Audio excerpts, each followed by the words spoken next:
A disheveled man looks back in pure shock, realizing what is about to happen. And yup, our boy is about to get ice-guyed by a truck, a classic career move. This impact is brutal, a bloody crash signaling the end of his current life. But first, we rewind a few months to see exactly how he got here. Meet Hajime Sakamori, an office worker drowning under impossible shifts and staff shortages. He tries to complain to his section chief about the insane schedule, bless his heart. This chief just smiles, saying the orders came straight from the president himself. Then comes the condescending shoulder pat, the universal sign of corporate doom. His boss reveals his master plan with a psycho grin, just make the remaining staff do double the work. Sakamori protests that he has not been home in 3 days, but the chief could not care less. This guy even leans in with this creepy, you are so good at your job manipulation tactic. Pulling the ultimate power move, he claims the president personally called him for this task. With a final order to get it done, the chief leaves Sakamori completely defeated. This clock ticks past 1 in the morning as the city sleeps, but the office lights are still on. Our boy is so burnt out he is seriously considering just moving into his cubicle. Clutching his head, he realizes this soul-crushing workload is going to literally kill him.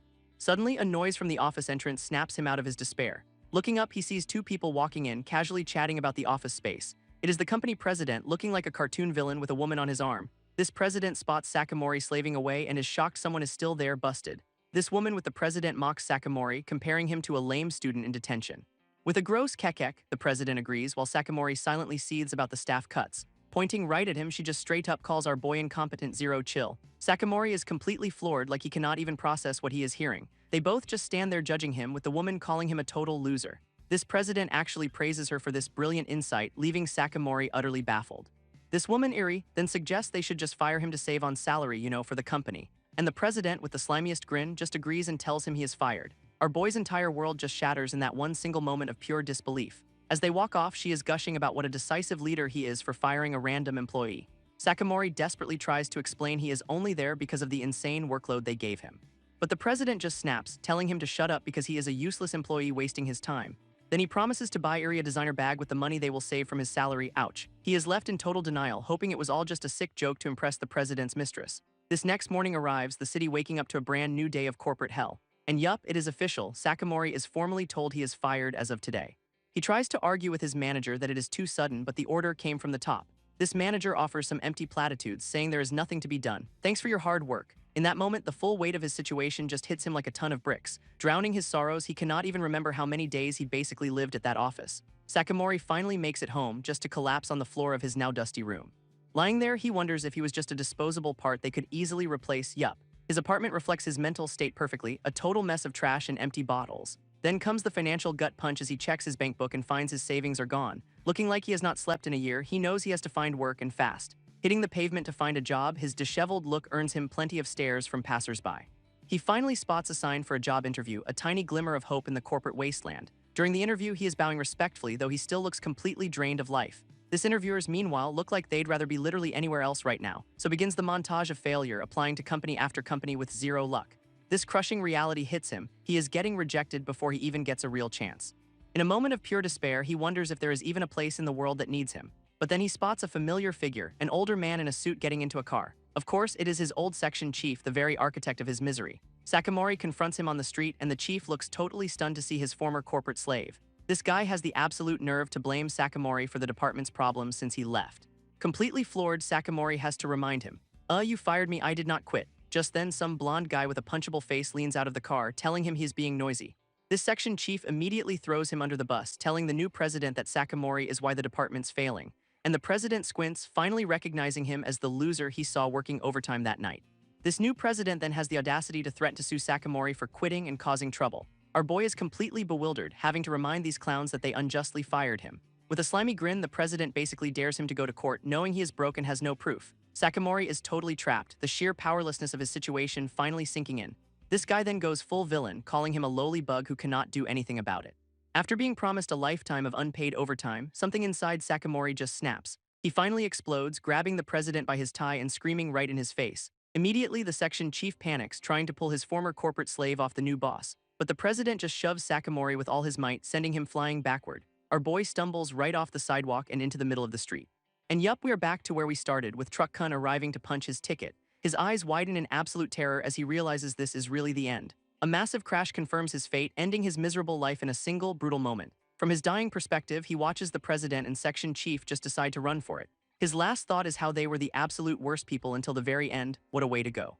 As his body grows cold, his vision fills with what looks like fading embers. But then his arm appears whole again, surrounded by strange, glowing golden particles. Suddenly, a white-haired kid with purple face tattoos screams out, feeling an intense heat. Looking down at his completely new body, he has absolutely no idea what is happening. He stares at the floating embers, wondering if they are ashes as his Isekai journey officially begins. Sakamori wakes up on a random stone altar, asking the million-dollar Isekai question. His welcome party is a very serious-looking shaman with a skull for a hat. Naturally, our boy responds with a completely rational, high-pitched scream of terror. From the shaman's perspective, this new arrival looks like a pretty pathetic little morsel. Looking down, Sakamori sees he's got a whole audience of robed people kneeling before him. This shaman guy starts chanting some ritual nonsense while raising a giant club, never a good sign. As he approaches, the entire crowd bows down in what looks like a very ominous ceremony. This memories of Truck Kun hit him, and he realizes he is definitely not in Kansas anymore. He finally puts it together that he has been reincarnated just as a monstrous shadow looms. For a moment, it is just him, alone on his little stone stage, waiting for the show. But then the shaman suddenly drops to the ground and starts bowing. Plot twist. In fact, the entire congregation is now prostrating themselves on the floor, which is confusing. Sakamori is completely lost until a falling branch makes him look up, and he sees the real asterisk guest of honor, a giant, horrifying monster staring down at them. This thing is a multi-eyed, frog-like nightmare with a grin that says lunchtime. This shaman finally understands this is not a welcome party for a new god. It is a welcome party for the monster, and Sakamori is the main course, a sacrifice. With a drooling, toothy maw, the beast opens wide to claim its offering. Sakamori tries to yell hold on because apparently you can negotiate with giant monsters, but his brain just hits the emergency off switch and he passes out cold. Sakamori wakes up floating in a pitch-black void, completely lost and confused. He remembers being monster food but does a quick self-pat-down, realizing he is totally unharmed. With absolutely no context, our boy is just stuck in a state of pure what the hell is going on. Suddenly, a mysterious liquid drips right onto his face, which is never a good start to a new life. It gets in his mouth and his first thought is not gross. But this is sweet priorities, man. Following the sound of more dripping, he starts to think this is not just some random puddle. Crawling over, he finds the source, a pool of purple goo on a very fleshy-looking floor.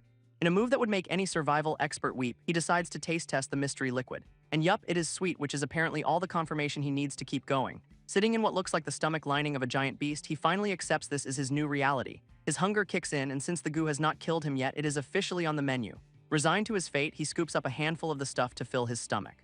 His logic is flawless. He has already died once, so what is a little potentially poisonous goo between friends? But then his vision starts to sharpen, something definitely changing in his eye. All of a sudden, he can see perfectly in the dark, the fleshy landscape now totally visible. He stares at the glob in his hand, wondering if this weird snack is the cause. A wave of shock hits him as he processes the sudden biological upgrade. His eye is now fully adapted, taking in all the gory details of his bizarre new home.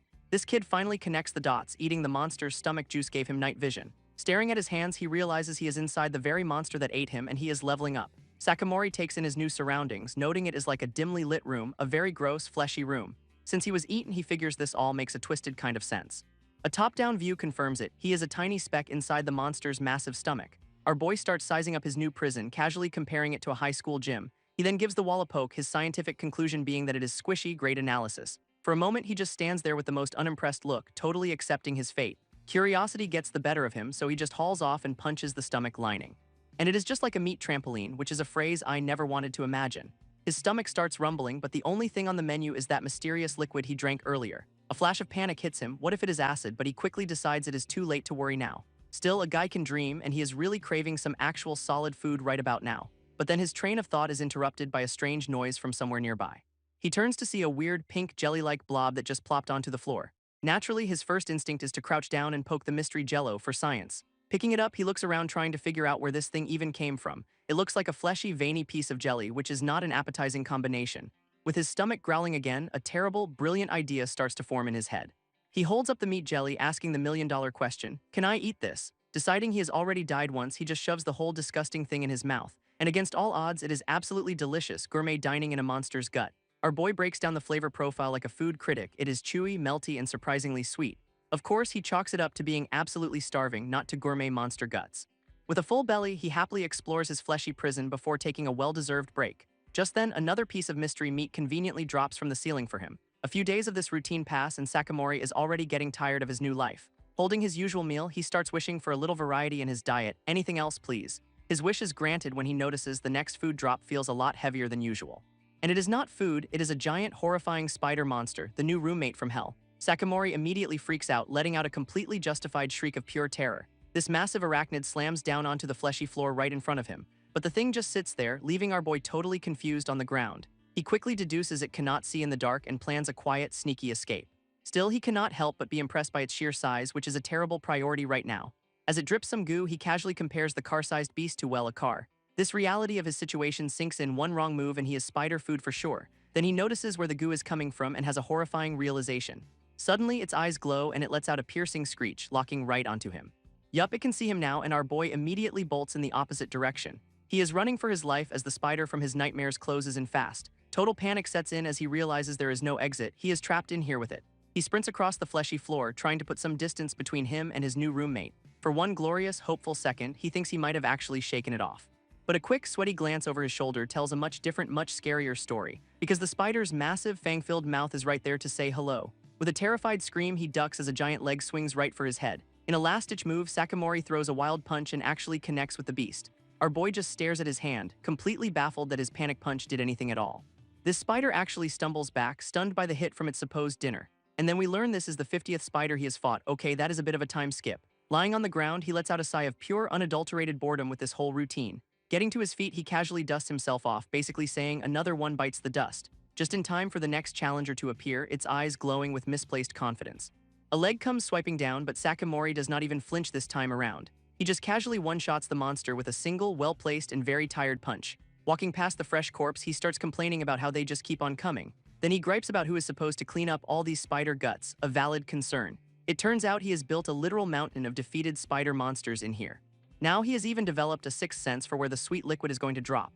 Holding a piece of the monster meat, he starts to put two and two together about his situation. He finally realizes this stuff is the reason he can see in the dark and punch like a freight train. Sakamori's putting it all together. The monster diet has given him some seriously superhuman strength. And really, what other explanation could there be for his sudden, Saitama-level power-up? Doing a little post-fight analysis, he confirms the spiders are basically armored tanks, which he has been punching through. Now he is getting tactical, using the spider corpses as a convenient, if disgusting, observation post. But then a new monster drops in and effortlessly slices one of the armored spiders clean in half. This is a reminder that these spiders are supposed to be nearly indestructible, even against firearms. And yet Sakamori was one-shotting those same armored beasts without even breaking a sweat. Taking a moment, he examines the strange markings on his arm, the clear source of his new strength. With this realization, he decides to test his full power on the fleshy walls of his prison. He has also become quite the interior decorator, with a massive, growing pile of spider corpses. His face is set with grim determination, ready to see what his full power can actually do. And the result of his epic punch is absolutely nothing. The wall is completely unscathed. Our boy is seriously disappointed. He can one-punch armored spiders but cannot even dent his squishy prison wall. With a heavy sigh, he wonders when he will ever escape this place just as the next daily spider delivery arrives. At this point, he is just keeping a running tally of his kills, casually pointing out number 93. Oh, and it looks like the monster's stomach has upped the difficulty. He is now facing a whole horde of spiders. His biggest problem is not the spiders anymore, it is that he is running out of room because of all the corpses. But then a different sound cuts through the usual chaos, something he has not heard before. Because dropping into the arena now is a massive, horned crocodile, a whole new weight class of monster. Sakamori's reaction is pure shock. The daily menu just got a serious, terrifying upgrade. This crocodile's eye snaps open with a terrifying glow, locking right onto its target. Sakamori's face drains of all color as he realizes this is not another mindless spider. With a desperate scream, he confirms the worst. This new monster can see him perfectly. It lunges forward with incredible speed, a blur of razor-sharp teeth and armored scales. Sakamori barely dodges as the beast's jaws slam into the fleshy wall right behind him. Its teeth sink deep into the stomach lining, the very same wall he could not even dent. This monster then rips a massive chunk of flesh free, showing off its insane jaw strength. And a crazy idea sparks in Sakamori's mind. This thing could be his ticket out of here. But there is no time for brilliant escape plans when a giant reptile wants you for lunch. He sprints away, knowing his usual one-punch strategy probably will not work on this thing. Glancing at a dead spider, he is reminded that even the weak monsters are built like tanks. He knows a direct assault is suicide, so he needs to find a weak spot and fast. And just like a video game boss, a targeting reticle helpfully points out the soft underbelly. So he plants his feet and basically dares the giant death lizard to come get some. This crocodile happily obliges, charging straight at him with its mouth wide open. It closes the distance in an instant, a green and yellow blur of pure destruction. At the last second, Sakamori leaps high into the air, right over the monster's head. Mid-air, he grabs onto the crocodile's horn, using its own momentum against it. With a look of absolute focus, he prepares to execute his completely insane plan. And our boy literally flips the entire crocodile onto its back, exposing its weak point. With a mighty heave, the giant crocodile is slammed onto its back, totally helpless. Sakamori immediately seizes the opportunity, rushing in to deliver the final blows. He unleashes a furious punch right into the monster's exposed, squishy underbelly. This impact sends a shockwave through the beast as his fist sinks deep into its flesh. And a look of pure relief hits him as he realizes his plan is actually working. Standing on the twitching corpse-to-be, he has a classic oops moment, very casual. Knowing he has to end this fast, he winds up for another round of punches. After a brutal beatdown, the crocodile lies still with a massive hole in its chest. Our boy collapses, completely spent after landing 20 hits just to take this thing down. Of course, all that monster slaying has worked up a serious appetite for our hero. And his gaze falls on the fresh corpse, remembering that crocodiles supposedly taste like chicken. Since his diet has been liquid and weird jelly, he figures he might as well try it. He zeroes in on the belly, the very same spot he just tenderized with his fists. Now he is wondering if he can just tear it open with his hands, for a snack. With his super strength, he digs his fingers right into the armored scales, and the hide rips open with surprising ease, much to his own shock. Pulling out a chunk of meat, he is surprised it looks almost appetizing, not gross at all. He tries to rationalize eating it raw by calling it chicken sashimi, a true culinary genius. Taking a deep breath, he just goes for it and shoves the raw monster meat into his mouth. And the verdict is in, it is delicious, and it actually tastes exactly like chicken. Sakamori is absolutely loving his new meal, confirming it is way better than the old mystery goo. Sitting on the corpse, he daydreams about proper seasonings but is just happy for the variety. But then something stops him mid-bite, a look of pure confusion on his face, because he notices a strange glow coming from inside the very crocodile he is eating. He pauses his gourmet experience to investigate this weird internal light source, and from the guts he pulls out a small, glowing golden orb, a monster gacha drop. Giving it a curious poke, he finds out it is squishy and guesses it is just another organ. Of course, his next move is to poke it harder, causing it to explode all over his hand. This golden goo splashes right into his mouth, leading to a moment of pure disgust. Except it is not gross at all, it is a perfect blend of spicy, salty, and sweet. This stuff is basically a naturally occurring monster guts dipping sauce. A brilliant idea hits him, he can combine the meat and the new seasoning. And the result is a culinary experience that completely blows his mind. Suddenly, he is not just eating raw ingredients, he is having a full-blown gourmet meal. But his joy is short-lived as he realizes the tiny puddle of sauce is already gone. Now that he has had a taste of the good life, he cannot go back to plain old monster meat. He even dismisses the sweet water, knowing it would not pair well with his new favorite flavor. His eyes then land on a pile of other monster parts or maybe eggs in the corner, and a new, food-driven purpose fills him as he puts two and two together. So now he is digging through a giant crab monster, desperately hunting for more of that liquid gold. After some gross spelunking, Sakamori finds another one of those glowing flavor orbs. And of course, the first thing he does is go in for a big all-lick. Hygiene is optional. This one's got a citrusy tang, a nice change of pace for our resident monster gourmand. He has hit the jackpot, finding a whole pile of the things to season his crocodile feast. A few days later, the crocodile is picked clean and Sakamori is in a full-on food coma. Lying back, he is just so grateful for the monster gut sauce that made it all possible. Then a familiar feeling hits him. A new surge of power is coursing through his veins. The confident smirk, he realizes this gourmet meal came with a serious stat boost. Time for a test run as he winds up a punch aimed right at the fleshy floor. This time, the wall actually cracks and splits wide open from the impact. Staring into the chasm he just created, our boy is completely stunned by the result. Looking at his hand, he is in total shock since last time he could not even scratch this place. But his celebration is cut short when the entire room starts to shake violently. His tremors are so intense he can barely keep his balance, getting thrown around. A deafening roar echoes through the chamber and he clutches his head in pain. Everything is convulsing from the walls to his leftover pile of monster condiments. That roar confirms his worst fear. He is inside a living and now very angry giant monster. He figures the beast is writhing because he just punched a hole in its stomach lining. Oops. This floor beneath him suddenly gives way and his world tilts sideways. And now he is plummeting down the very hole he created, falling into the abyss. Sakamori plummets into the darkness, having a very understandable oh crap moment. His fall is abruptly ended by a massive splash into something very, very wet, and now he is tumbling through a sea of bubbles, completely submerged in the monster's innards. His first thought is pure panic. He is trapped in a giant, fleshy water bottle. Then the horrifying follow-up question hits. Is this water or stomach acid? Either way, he knows he is on a timer before he drowns in this disgusting mystery juice. But just as he tries to swim up, the whole world starts turning violently again. This monster is apparently doing barrel rolls, turning his escape into a nightmare spin cycle. With no air left, he realizes this might be the most pathetic way to die ever. Desperate for a plan, his mind races for any possible way out of this mess. He spots the fleshy ceiling above, the same kind of wall he punched through before. A spark of genius, or maybe just pure desperation, hits him with an idea. If you cannot swim up, just punch your way out, a flawless strategy, really. So he winds up another superpowered punch, ready to give this monster more indigestion. His fist connects with the fleshy floor, aiming to create another convenient exit. Landing on the squishy ground, he confirms he has found his target and prepares to push. With a powerful shove, he starts forcing his way up through the membrane. He literally claws his way through the monster's internal plumbing, which is just delightful. Breaking through, he finds himself hanging in yet another disgusting, fleshy chamber. Sakamori lands on his feet, relieved to be out of the water and into the next level of hell. Sakamori knows he cannot relax. He has got to bust out before this monster does another barrel roll. He remembers his last punch, confident that his new stat boost is more than enough. With a serious hit, he is sure he can blast an escape route right through the monster's guts, so he winds up channeling all that crocodile-fueled power into one glorious fist, and with a mighty "here I go," he unleashes his ultimate monster indigestion punch. This impact absolutely shreds the fleshy wall, tearing a massive hole to freedom. Our boy is thrilled with his handiwork, admiring the perfectly sized exit he just made. But as he dives through, he gets hit by a sudden blast of internal pressure. This monster's insides are apparently trying to eject him with extreme prejudice. He is literally shot out like a cannonball, riding a wave of, let us just call it fluid. Suddenly, he is soaring through the air, looking up at an actual sky for the first time. For a second, he is just relieved to be out until he remembers gravity is still a thing. His body plummets towards a lush forest and a sparkling body of water below, and he lands softly on a beach, finally out of the grossest escape room ever. After a much-needed nap, his eyes slowly flutter open to a brand new world. This sunlight is so bright he has to shield his face, a problem he is happy to have. A quick pat-down confirms the impossible. He is completely unharmed after all that. Sitting on the shore, it finally sinks in that he somehow survived the whole ordeal. Then the next big question hits him: exactly where on earth did he get spat out? Scanning the horizon, he cannot find the monster and just shrugs it off. Priorities. Finally outside, Sakamori has one simple goal. He just wants to meet another human being. He is not even picky, shouting that he'd even settle for the shaman who tried to sacrifice him. But instead of a person, he finds a giant, very angry-looking pink spider blocking his path. His reaction is pure, unfiltered boredom since he has already fought one of these things before. This spider screeches, and all our boy can think about is how he never noticed its fabulous color scheme. To be fair, it was pretty dark inside the giant monster's stomach, so you cannot really blame him. Dodging a lethal strike, he casually notes how pretty it is, his priorities clearly in order.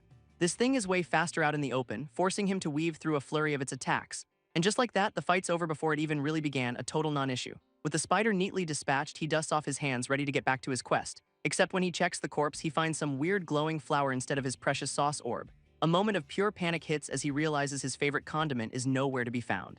After rummaging through the guts, he confirms the tragic news. This spider is completely sauce-free. This gets him thinking maybe only the monsters inside that other asterisk monster had the special flavor orbs, so he decides to follow the spider's trail, hoping to find the source of these creatures. His little expedition leads him right to the edge of a massive cliff, a dead end. Looking down, he spots what looks like a giant, terrifying nest made of rock and webs. His curiosity is piqued, wondering what could possibly live in a place like that. Then he spots another one of those spiders crawling right into the entrance below. Shielding his eyes, he notices it is carrying something, and suddenly this gets a lot more interesting. Peering closer, he sees the spider is not just carrying something, it is a person wrapped in webs. And it is a human kid, completely unconscious, which is a huge asterisk deal for Sakamori. Without a second thought, he scrambles down the cliff, assuming it is taking home a snack. His feet dig into the rock as he rockets down to intercept the monster, which lets out a furious screech, probably not happy about the party crasher. Sakamori lands right in its path, ready to throw down for his first potential human contact. He yanks the kid free, complaining about how sticky the webs are, a true hero's lament.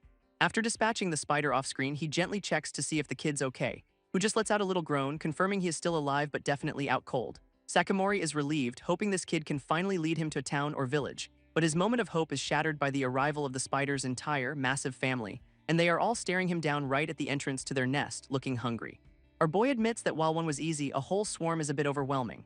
This horde of angry pink spiders immediately charges at him and the unconscious kid, so Sakamori gets that time-to-work look on his face, ready for a real fight. He dives straight into the chaos, kicking and punching his way through the swarm, showing off some serious moves now that he has got that crocodile-fueled stat boost.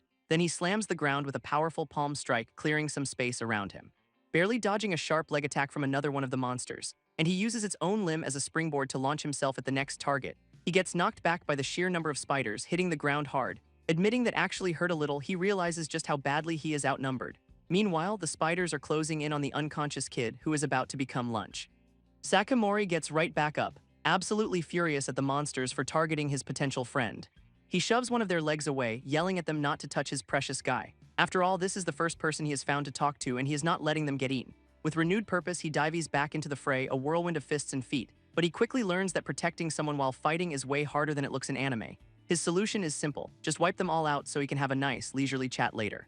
One by one, he smashes through the horde until only a single spider remains. With the area cleared, his first priority is not the kid, but finding his precious flavor orbs. A look of pure horror dawns on his face as he realizes none of these spiders have one. This leads him to a brilliant deduction: only special monsters carry the good stuff. Just then, a massive shadow falls over the battlefield, signaling a new arrival.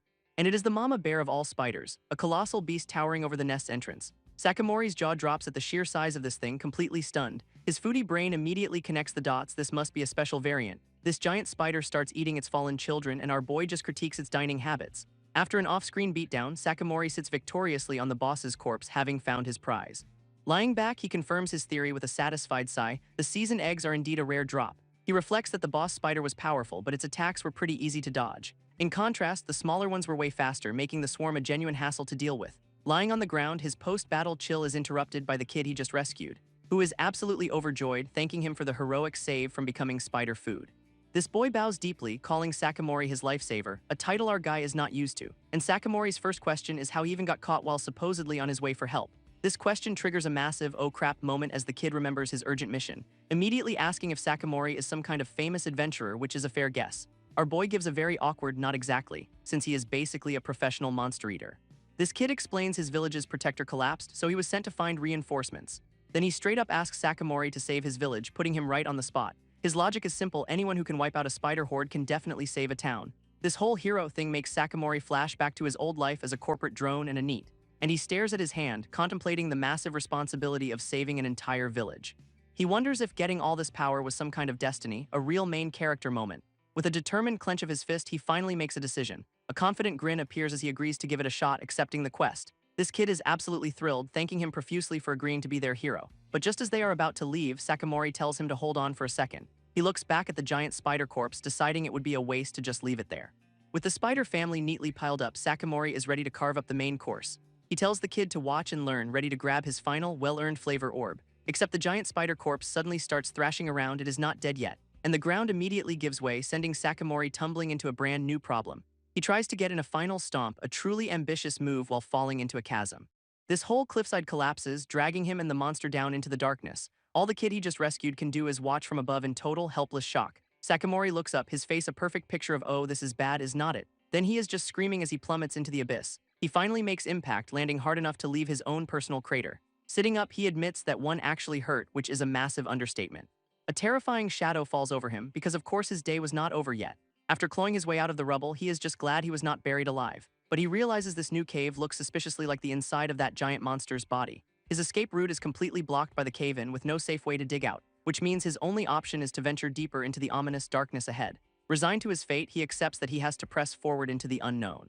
He decides to use the classic left-hand rule to navigate this underground maze. Then the guilt hits him. He just promised to be a hero and immediately got separated. He just hopes the kid stays safe until he can get out before something else grabs his attention. What catches his eye is a huge, ruined chamber with a skeleton and a very out-of-place mirror. He walks over to the mirror, completely baffled about where the hell he has even landed, which promptly gives him a jump scare when he sees his own reflection, a classic horror movie moment. And for the first time, he actually notices his white hair and the strange purple markings on his face. Our boy just shrugs it off as standard Isekai weirdness, because anything goes at this point. His attention then shifts to the skeleton on the floor, which is clutching a very old book. Crouching down, he confirms they are human bones, which is a pretty grim sign for his own survival.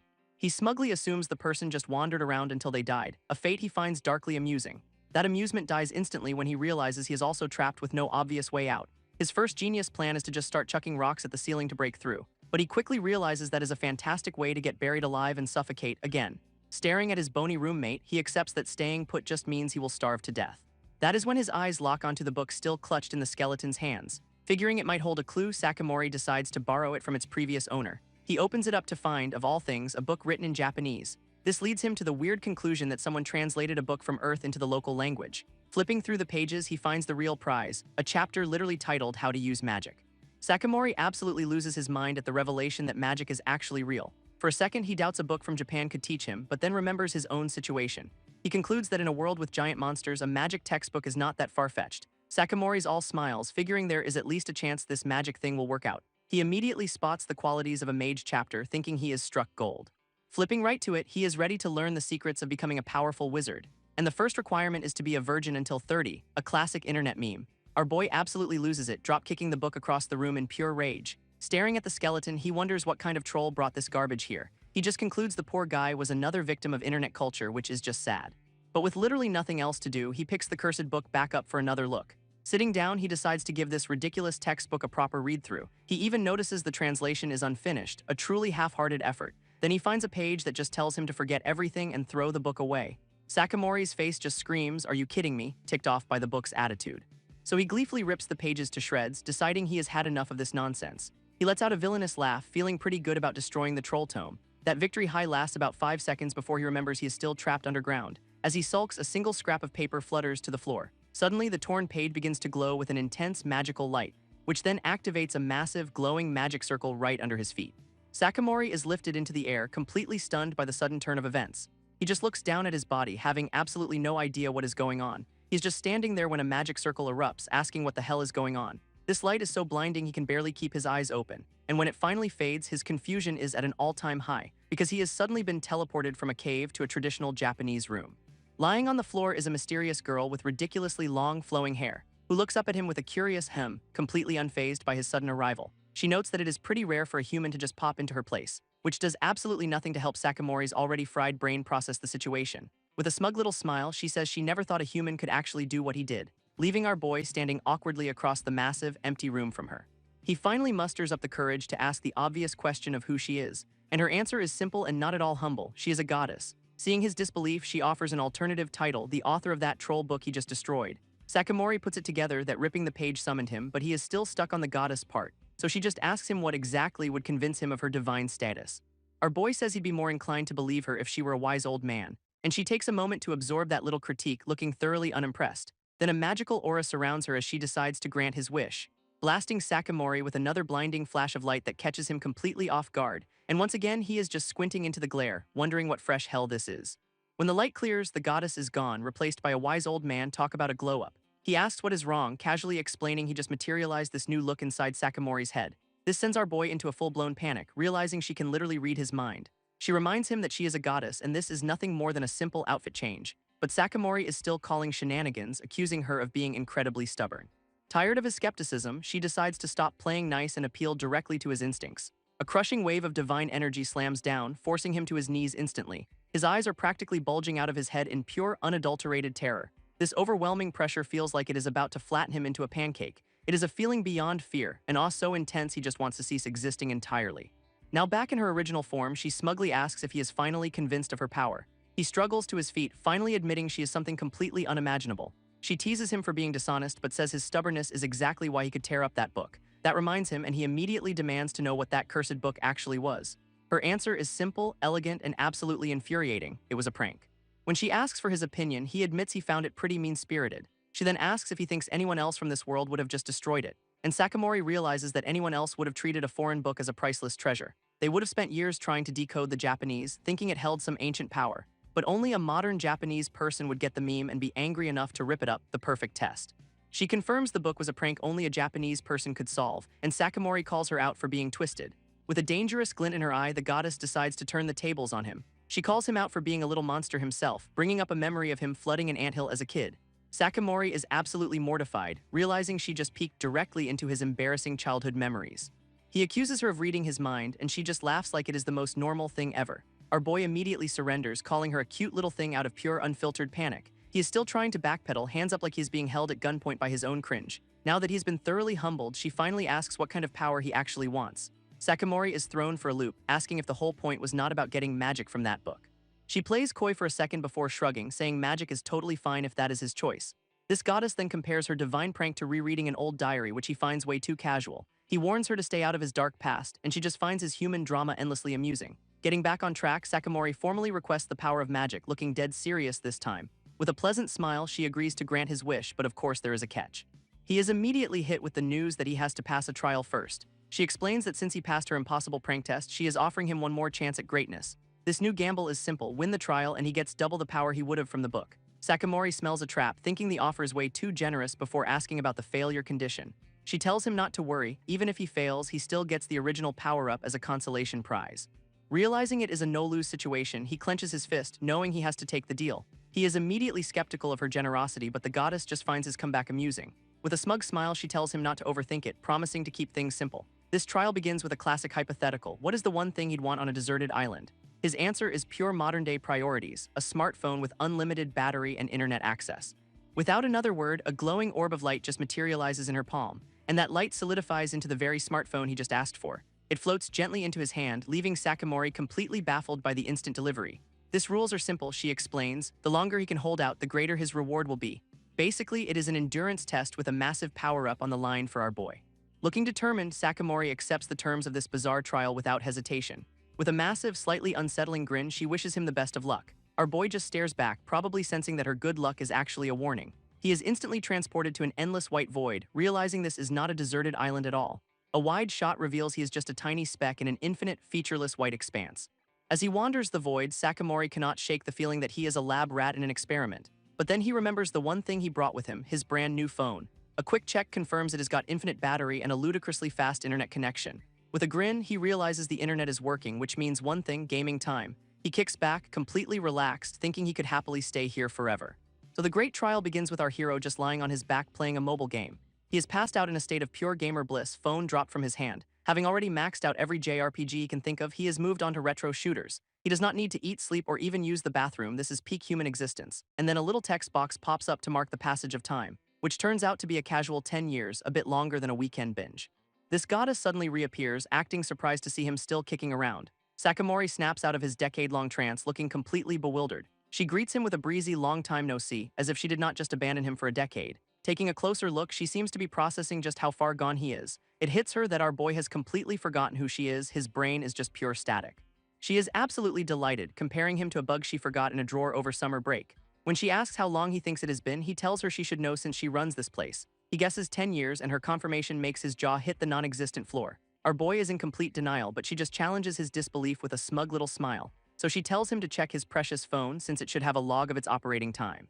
This phone sits on his lap, an unassuming black rectangle holding a decade of his life. She helpfully suggests he check the settings because of course a divine phone tracks that. Then she teases him for being more attached to the phone than to her, and he totally agrees. He finally navigates to the settings and finds the uptime, a whopping 90,116 hours. As he panics trying to convert hours to years, the goddess just laughs her ass off at his struggle. This math checks out, and it is a horrifying 10.28 years, which sends Sakamori into a state of pure catatonic shock. Our goddess is just laughing her ass off, smugly confirming the decade-long time skip.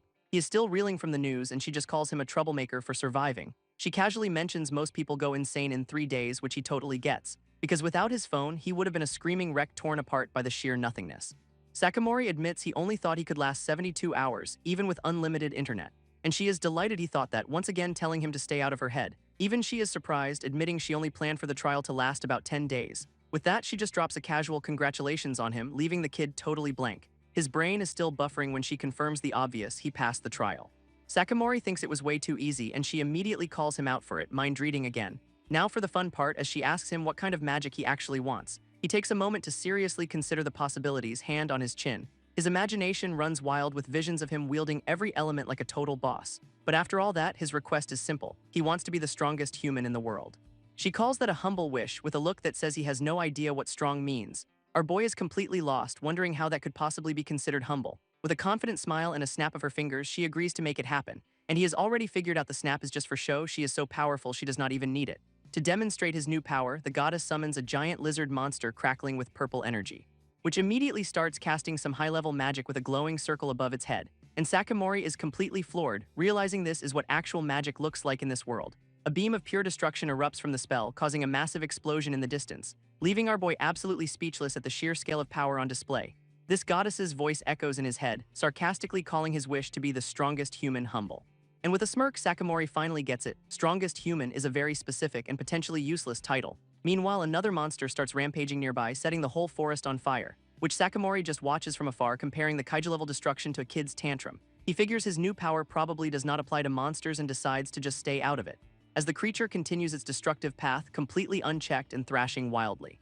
Then he hears a crash and sees the splintered remains of what looks like a building, making him realize with horror that the monster just flattened someone's entire house. His conscience finally kicks in and he bolts towards the chaos without a second thought, literally running down the side of a cliff face with a golden aura flaring around him, leaping an impossible distance to get to the scene of the destruction below. He lands on the ground only to be startled by an unexpected sight.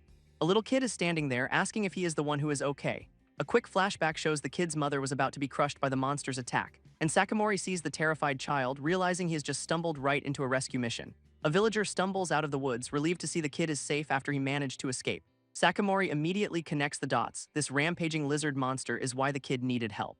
This villager bolts, telling the kid to get everyone to evacuate the village immediately. But when Sakamori arrives, he finds the village already on fire with a different cat-like beast atop a temple.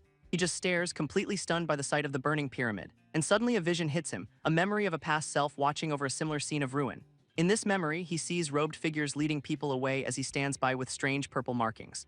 He snaps back to reality, completely thrown by the sudden, vivid flashback. Looking around, he sees terrified villagers hiding in the rubble of their homes. A family clutches each other, trapped and with nowhere left to run. Another man is just praying for his life, pinned under the wreckage. Sakamori screams at them to run, telling them hiding is completely useless. They just stare back, paralyzed by fear and probably not trusting this random screaming guy. Realizing they will not listen, he decides on a new plan. He will just move the monster himself. This giant lizard monster roars, surrounded by fire and ready to cause more destruction. So Sakamori gets its attention with a classic "Hey, big guy," and its three creepy eyes lock right onto him. He stands his ground, taunting the beast with a smirk, totally ready for this fight. But the monster ignores him and charges after a fleeing mother and child instead, forcing Sakamori to sprint after it. It is a full-on chase as the creature gains on the screaming villagers, about to chomp down. Sakamori keeps running, thinking he has successfully lured it far enough away from the village to protect everyone. Sakamori squares up with the kaiju, planning to stall it so the villagers can escape. This monster immediately tries to turn him into a pancake with a massive stomp, but our boy just dodges with a casual whoops, like he is playing a video game. He then zips past its head, basically telling the giant lizard to come at him, bro, with a mighty yo. He lands a punch that sends shockwaves right through the creature's face. And just like that, the colossal beast is knocked completely on its back, totally dazed. Sakamori is absolutely ecstatic, realizing his strongest human power actually works on monsters. Of course, the monster starts getting up because it is never that easy, is it?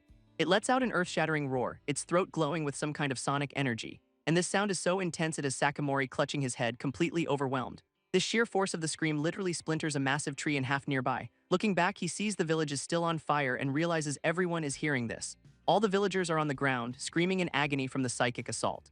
One poor guy is completely out of it, foaming at the mouth. This is not your average tantrum. Determined to stop it, Sakamori slams his hand down, unleashing a beam of golden light. He rockets forward, a human missile aimed right between the monster's eyes. With a grimace, he winds up for another punch, ready to end this once and for all. But he is suddenly stopped by an invisible barrier, his attack doing absolutely nothing. Landing hard, he admits this is way tougher than the spider he fought before. Staring up at the giant foot, he realizes he's getting nowhere and he just finished his trial. Sakamori powers up, markings glowing, and decides it is time to stop holding back. With a determined snarl, he throws a punch that should absolutely level a mountain. But as he attacks, this weird chain and gear effect pops up around him again, and our boy is completely shocked when his punch just stops dead in its tracks. This monster's leg tanks the hit like it is nothing, not even a single scratch on it, which sends the beast skidding back, but it is clearly more annoyed than actually hurt. A massive shockwave still erupts from the impact, tearing through the forest, leaving Sakamori on the ground, complaining that he actually broke a bone from that punch. He is completely baffled, replaying the moment and wondering what the hell just happened. Frustrated, he pushes himself back up, not ready to give up just yet. This ground explodes again as the fight continues with another heavy, earth-shaking impact. He goes for another punch on the monster's tail and the chains immediately appear, followed by a kick that also seems to be held back by this invisible force. Landing hard, he is just staring at his own limbs, totally confused by this sudden nerf. It finally clicks that every time he tries to go full power, something is actively blocking him. Looking back at the terrified villagers, he knows he has to stop this thing, power limiter or not. This monster's claw comes crashing down, showing it is not waiting for him to sort his issues out. Sakamori gets launched into the sky, sent flying by the sheer force of the blow. While airborne, he winds up for a desperate counterattack, letting out a massive war cry. But once again, those damn chains materialize, binding his power when he needs it most. A sudden, horrifying realization hits Sakamori as he stares up at the beast, because that giant lizard is charging up another one of those insane magic attacks. With his markings flaring, he knows he is completely outmatched by this thing, and the creature unleashes a massive beam of pure destruction right at him. This attack slams into the ground, creating a cataclysmic explosion of energy, leaving behind a massive, smoking crater where he was just standing. In the center of it all, Sakamori admits the monster totally predicted his hesitation, and despite the smirk, he has absolutely no idea how to actually win this fight. Suddenly, the goddess just appears in a flash of light with a cheerful "my bad." Our boy is totally lost, and she just says it is easier to show him the problem, so she grabs his wrist for a little hands-on, probably not safe demonstration. A massive burst of golden energy launches them both straight up into the sky. Rocketing so high they become just a tiny speck of light above the battlefield. Down below, the monster just stares up, probably wondering where its chew toy went. Even a completely different long-necked monster is drawn to the massive pillar of light, which seems to have originated from this insane, swirling chasm carved into the earth. Back on the ground, Sakamori stares at his hand in utter disbelief, asking what happened. His face a mask of pure shock as the markings on his skin start to flicker. Looking at his arm, he realizes the power-up patterns are literally fading away. This goddess explains the marks were a sacrifice's crest that vanished when the predator did. Sakamori is just trying to process his defeat when the goddess asks why he is the one here. She reminds him she is a goddess who can go anywhere, but he just wants to know her actual purpose. With a cheerful pose, she announces there are 3 very important reasons for her little visit. First, his body got clogged with too much power and she is here to perform some divine maintenance. She acts like this is the kindest thing anyone's ever done and he just asks for reason number 2, which is of course that she is just incredibly, profoundly bored, a truly comforting motive. Sakamori totally saw that coming and she immediately calls him out for it by reading his mind. For the grand finale, she snaps her fingers, ready to reveal the third and final point. This trial, she explains, was all about endurance. The longer he held out, the more power he'd get. A light bulb goes off for Sakamori as he realizes he has not actually surrendered yet. This goddess smugly confirms his realization, acting like this was her plan all along. He complains that her rules are way too vague, but she just finds his frustration hilarious. She claims she came to ask about his surrender, which he points out is a little late now. Laughing hysterically, she agrees he is right, as he mutters that she is not thinking at all. So now she's just decided to watch his struggle from the front row for her own amusement. Getting back on track, Sakamori asks if they can fix his power, mentioning he has earned 10 years' worth. This 10 years of power is hilariously visualized by him just chilling on the ground, kicking his feet. He clarifies that as long as he does not give up, his power will just keep growing forever. This goddess agrees to be his personal audience for this endless trial, which he seems to accept. She then offers to be his consultation partner, but with a major catch: she will only help him once. She promises to keep him alive just to watch him struggle, and he is just like, "So this is all for you, huh?" Sakamori flips it around, asking with a grin what is in it for him if he puts on an even better show. Intrigued by his nerve, she actually wonders what kind of blessing she should give him, but their divine negotiation is cut short by the kid from the village running up to them. Standing on a ledge, they look down as the kid asks if he really defeated the giant monster. Our boy just casually confirms it. Yeah, he took care of the big guy, no big deal. This kid is just completely overwhelmed with gratitude, crying his eyes out in sheer relief. He grabs Sakamori's hands, calling him the village's savior and official benefactor. Suddenly, Sakamori flashes back to his old life where his bosses called him totally incompetent. Another memory hits of a coworker calling him a worthless bug who should just crawl. This kid's genuinely happy face, however, pulls him right back to the present moment. For the first time, Sakamori cracks a small, genuine smile, actually moved by the thanks. He tells the kid that it is good to hear, looking truly at peace for a second. Eagerly, the kid invites him to the village so everyone can thank him properly. Sakamori hesitates, probably remembering the village is currently a smoldering pile of rubble. Meanwhile, the goddess just watches this whole wholesome exchange with a smug little smile. This kid just looks up at him with pure, hopeful admiration, waiting for an answer. It then dawns on Sakamori that the kid is looking right through the goddess, like she is not even there. She helpfully explains that mortals cannot perceive her true form, which is super convenient. When he asks if her voice is also undetectable, the kid gets confused, so Sakamori just plays it cool. With the monster gone, they survey the absolute wreckage of the village. This kid explains their whole system. The monster was a forest lord appeased by sacrifices. Apparently, the beast just snapped, killed the chief, and the kid thinks it is his fault for escaping.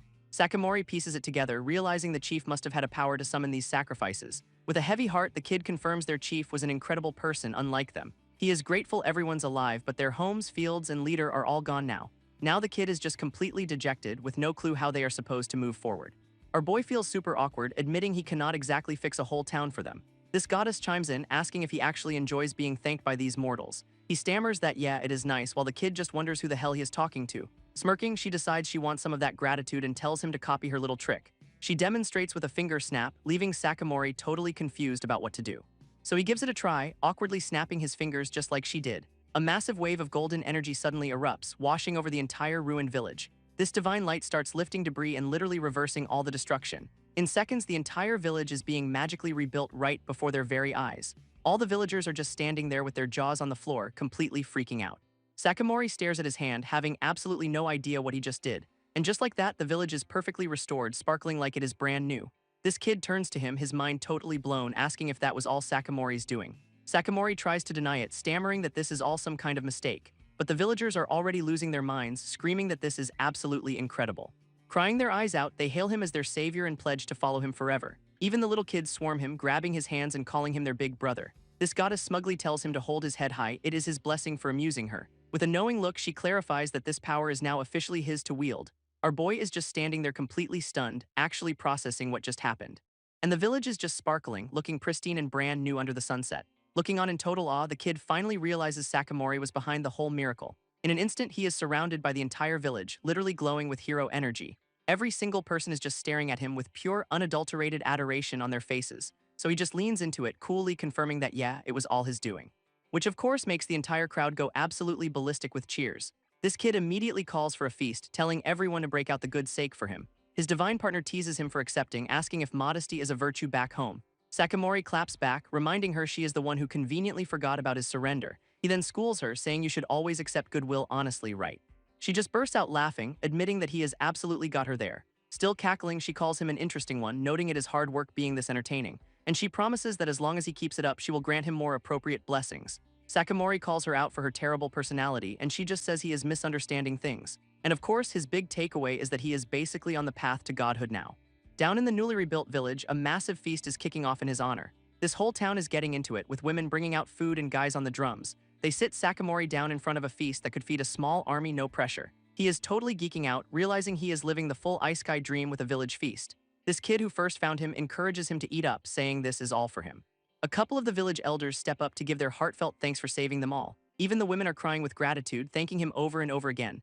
This entire village gathers around him, just showering him with pure, unadulterated gratitude. This hits him hard as he flashes back to his old bosses, calling him a useless insect. He realizes that in his entire past life, no one ever thanked him for working hard.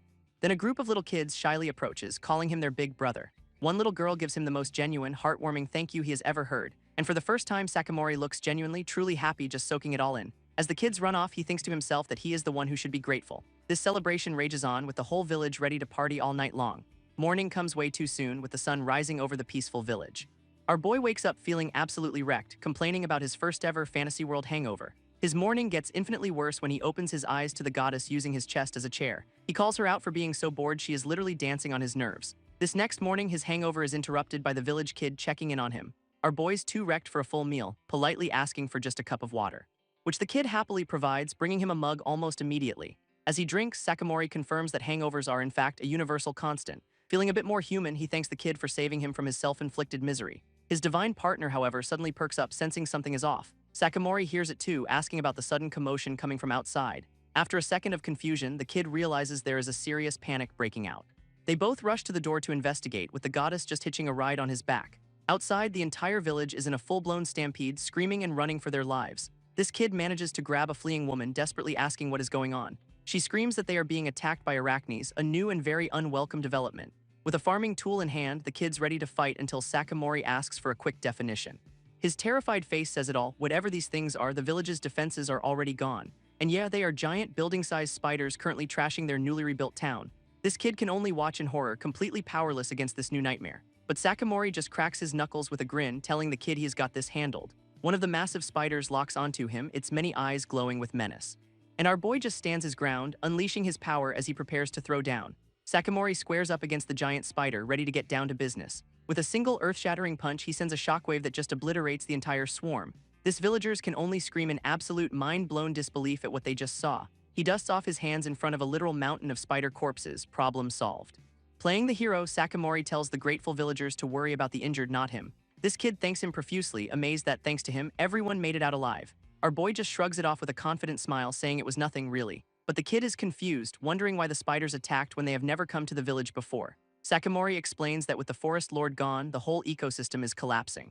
While pondering the village's safety, his real priority is digging through a spider for a seasoning egg. He pulls out a shiny golden orb, psyched that he found one on his first try. This kid, however, completely loses his mind at the sight of it. Sakamori's just like, "What, this seasoning egg?" Totally oblivious to the kid's panic. With a look of pure desperation, the kid asks if he knows how to get something called Iresia.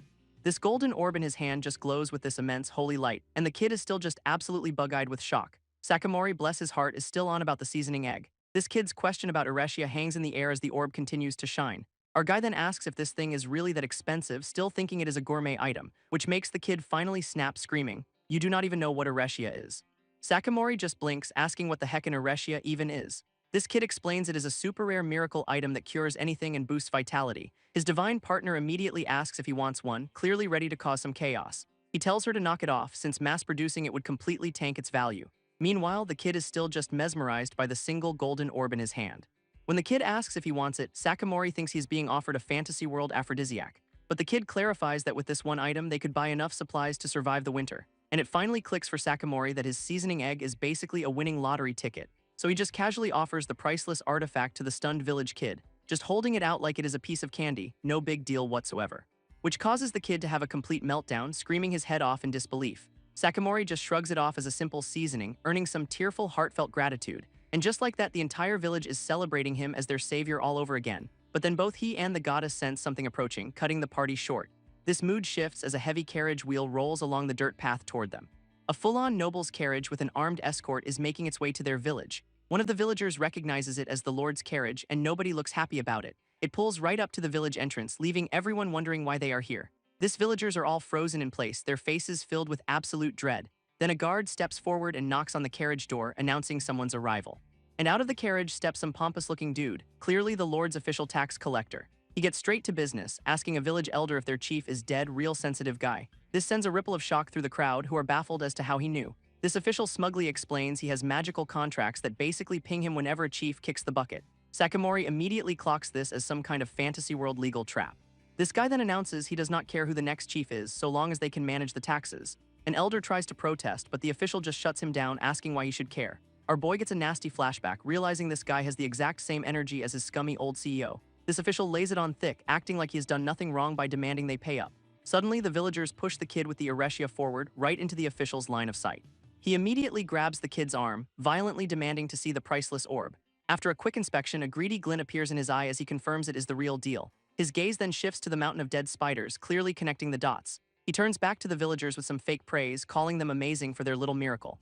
Holding the Eresia, he mockingly apologizes for ever doubting this backwater town could produce such a treasure. Then comes the bombshell. He is changing their tax to 1 Eresia per month, effective immediately. This kid and the entire village just stare in absolute horror at the impossible demand. Even Sakamori is furious, realizing they are being asked to pay a winter's worth of supplies every 30 days. This villagers cry out that it is tyranny, since finding even 1 a year is a miracle. But the official just screams for silence, reminding them they are basically his property on his land. This official stomps his foot, lecturing them about how this land nourishes them right before he bleeds them dry. He shoves an elder to the ground, telling him to know his place as property of the rightful owner. With the old man down, he fake laments how he will not be able to collect taxes from them, because if they refuse, he will just have them all killed to follow their dead chief. This guy is really leaning into the whole foot-on-your-neck villain monologue.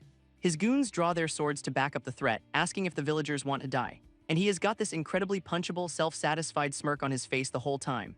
This entire village is just frozen in absolute terror, unable to say a single word. But the collector's little power trip is interrupted by someone new stepping into his view. Sakamori calmly steps forward, asking him to clarify the contract he mentioned earlier. He lays out the basics. If the villagers pay taxes, what exactly does the Lord do for them in return? For a second, the official is just stunned silent, not used to being questioned by the help. He calls Sakamori an outsider while our boy helps the fallen elder to his feet. Sakamori presses on, saying if the terms cannot be explained to a third party, it must mean the contract is pretty shameful, which really gets under the guy's skin. So the collector throws a fit, grandly declaring he will explain the honor of their duties. Our boy is just like, duties, completely unimpressed by the theatrics. And here is the big reveal: their duty is to be grateful he lets them live on his land, that is it. He goes on a full-blown rant about how they are his dogs and should be thankful for their scraps. Sakamori just says, "I see," then immediately clenches his fist and decks the guy right in the jaw. Sakamori delivers a full-power kick, launching the tax collector straight into the stratosphere. That pompous official goes spinning through the air like a cartoon character, a truly satisfying sight. With a stone-cold glare, our boy makes it clear the negotiations are officially over. This collector's goons can only watch in horror as their boss face plants hard into the dirt. Before they can even react, Sakamori just blitzes through the entire squad in a flash. He dusts off his hands over their unconscious bodies, casually noting they were weaker than the spiders. Standing amidst the carnage, he looks completely unfazed by his own handiwork for a second, until the post-punch clarity hits and he starts screaming, realizing he acted on pure, unthinking rage. His mind races, knowing the villagers will face retaliation unless he can make himself the sole target. After a moment of panic, he just accepts it, admitting he hated the guy from the start anyway. Just then, the village kid approaches him, cautiously getting his attention. Backed by the other villagers, the kid asks if Sakamori will lend them his strength for a bigger fight. Their goal is nothing short of total independence from the tyrant currently knocked out on the ground. With desperate hope in his eyes, the kid pleads for his help to secure their future. Sakamori is just stunned by the word independence. That is a pretty big ask. This kid explains the system. They can break free from a corrupt lord if a powerful person leads them. Apparently, they can even band together with other villages to appoint a whole new feudal lord. And it finally clicks for Sakamori: this is a different world with completely different rules. He flashes back to his old life, realizing he is finally free from bowing to scummy bosses. With newfound resolve, he clenches his fist, ready to take on this new role. With a new fire in his eyes, Sakamori accepts his role as the village's new leader. Pompous official and his cronies are all tied up, forced to face their new boss, Sakamori. Our boy crosses his arms, wondering what the heck he is supposed to do with these guys now. From the ground, the bruised collector immediately tries to bribe him, asking for his price. Sakamori is just completely thrown, having no idea what the guy is even talking about. Desperate, the official promises to pay any amount, clearly thinking this is just a shakedown. When Sakamori says it is not about a ransom, the collector is just baffled by the concept. This refusal to play along sends the official into a rage, accusing Sakamori of mocking him. Even the village kid is confused, wondering why this dude is having a meltdown over not being extorted. His divine partner explains that for nobles, paying a huge ransom is a status symbol, a truly twisted flex. Sakamori just scoffs, completely unable to understand the logic of these prideful idiots.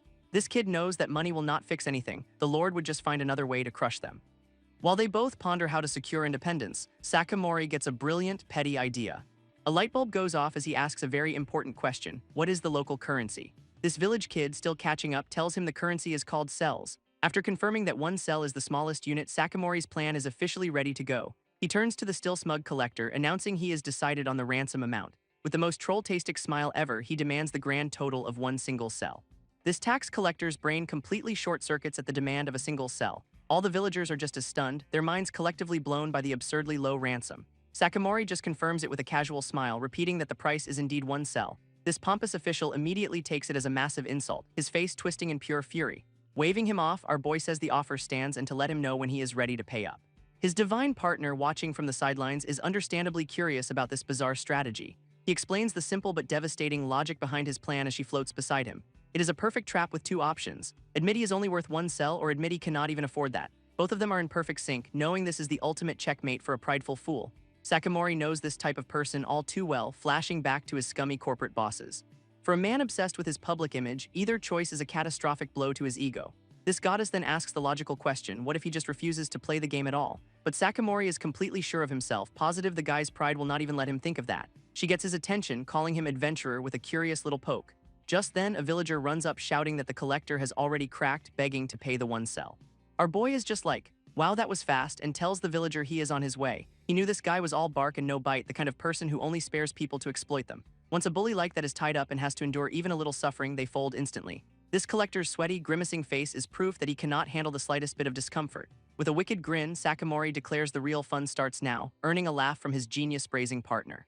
Sakamori lays out the terms to the captive audience: pay the one cell ransom and you can all walk. But the collector throws a fit, insulted that anyone would think a refined noble carries pocket change. Our boy just finds it hilarious that this guy is still acting high and mighty while tied up on the ground. Since the official has no cash, Sakamori offers a simple alternative: just write him an IU. This collector is stunned by the suggestion of a promissory note, but Sakamori confirms it is the deal. Suddenly, this guy is all smiles, thinking he has found an easy way to weasel out of the humiliation. Sakamori puts on the most devious, troll-tastic grin imaginable, clearly enjoying every second of this. He then asks for a pen and paper, and the village kid says he knows where to find some. A nice piece of parchment is brought out, ready for the official signing ceremony.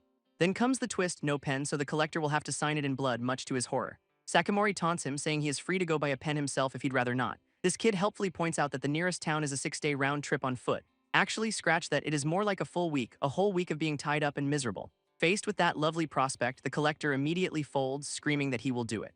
Someone then hands him a small knife to get the ink ready for his signature. When the village kid worries about giving a captive a weapon, Sakamori tells him it is totally fine. This collector is clearly thinking about trying something stupid with that blade. But Sakamori reveals the final checkmate. If he acts up, they will just tell everyone his lord is too broke to pay a one-cell ransom. Besides, our boy adds, it is not like a little knife would even make a difference against him anyway.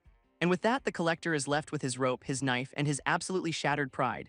Sakamori tells the collector to get on with it and sign the IU with his own blood. This guy's face is a masterpiece of pure, unadulterated rage at the humiliation. But then with a snap, the collector seems to have an idea, or maybe he just broke. Our boy just watches on, completely unfazed by the villain's little meltdown. Meanwhile, the entire village is collectively losing their minds over this whole situation. This collector, now standing tall, grandly orders his ropes to be untied, acting like he is one. Everyone is just like, huh, completely baffled by this sudden shift in attitude. Turns out, the guy is refusing to use his own noble blood to sign the note, what a diva. So he just uses one of his goons as a living inkwell instead. Problem solved, I guess. Sakamori cheerfully takes the signed IU and hands it over to the village kid for safekeeping.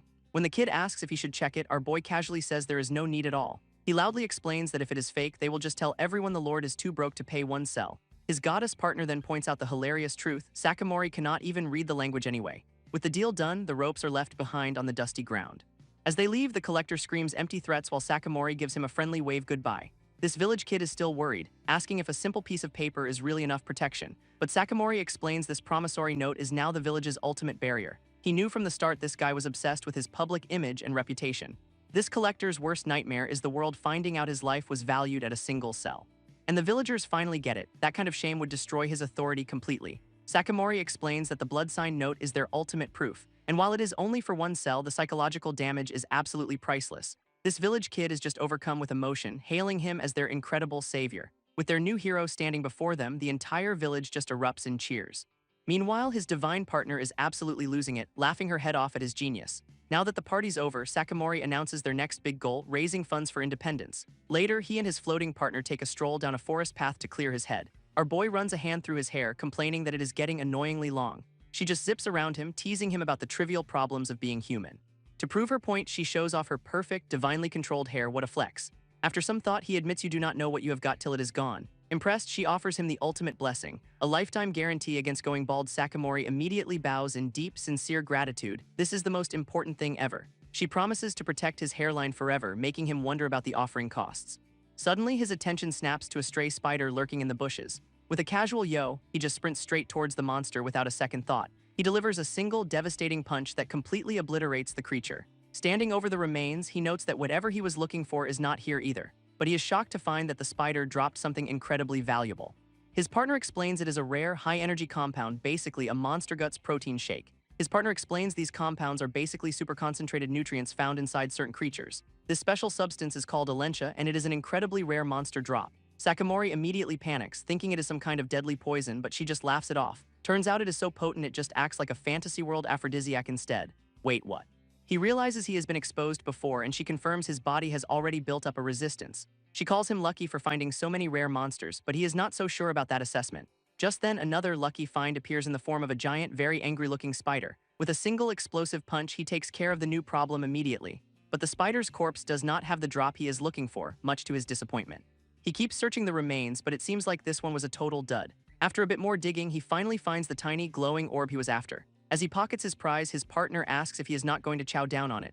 Our boy declares these are military supplies, imagining a future funded by monster guts. To achieve independence, he explains, the village is going to need a whole lot of weapons. Since they have no trained soldiers, giving everyone proper gear is the next best thing. His goddess partner then changes the subject, asking why he only ever fights up close. Sakamori is just completely baffled by the question, having no idea what she means. As she clarifies, he starts gathering a ball of crackling energy in his palm to demonstrate. He then unleashes a massive energy wave that carves a huge trench straight through the forest. And the blast erupts into the sky, proving he's got more than just punches in his arsenal. This aftermath of his blast is a massive pillar of light that just tore a hole in the sky. Sakamori just stares at his hand like, oops, while his partner casually says that is just how it is. She teases him about not being able to control his power, so he asks if she can control hers. Taking that as a personal attack, she declares she will show him the true power of a god. And her divine power is a tiny energy poke right to his nipple, which is just incredible. While he is yelling about how that is not fan service, she is just dying of laughter in the background. He tells her to stop wasting her energy on stupid pranks, but she is clearly having too much fun. Just then, another massive spider monster blocks their path because of course it does. His partner smugly points out that maybe, just maybe, it is because he blew up their nest. Getting serious, Sakamori prepares his hand for a more focused kind of attack this time. He visualizes controlling his power like turning a faucet, trying to adjust the flow instead of just blasting. She eagerly encourages him to give it a shot, clearly excited to see what happens next. This spider seems just as eager for a fight, screeching as it charges straight at them. Sakamori concentrates, telling himself to focus as he aims his palm at the incoming threat. A small, super-condensed ball of energy starts crackling to life in his hand.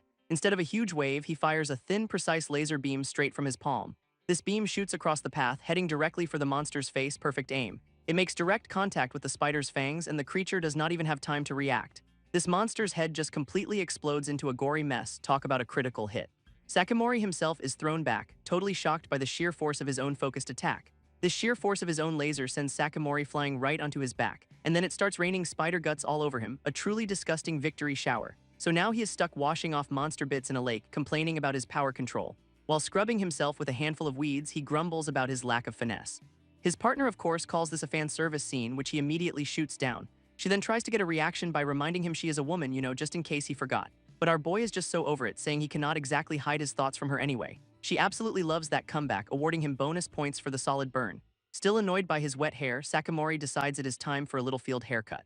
As he wrings out his clothes, his partner wonders what on earth he is planning now. He just whips out a knife and cheerfully announces he is giving himself a trim. With the blade poised, he gets ready to snip off an annoying lock of hair. This second the knife touches his hair, there is a massive flash of pure energy, which immediately erupts into a huge explosion right in his face. What could go wrong?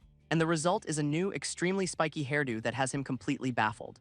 His partner finally explains that his hair releases energy, a fact that would have been useful earlier. Apparently, it has some kind of special biological concentration stored inside it. She basically tells him he is a total anomaly in this world, which is not exactly news. Elsewhere, some fancy-looking new guy with a pet lizard casually inspects a coin. And back in the forest, another giant spider comes charging down the path, ready for round 3.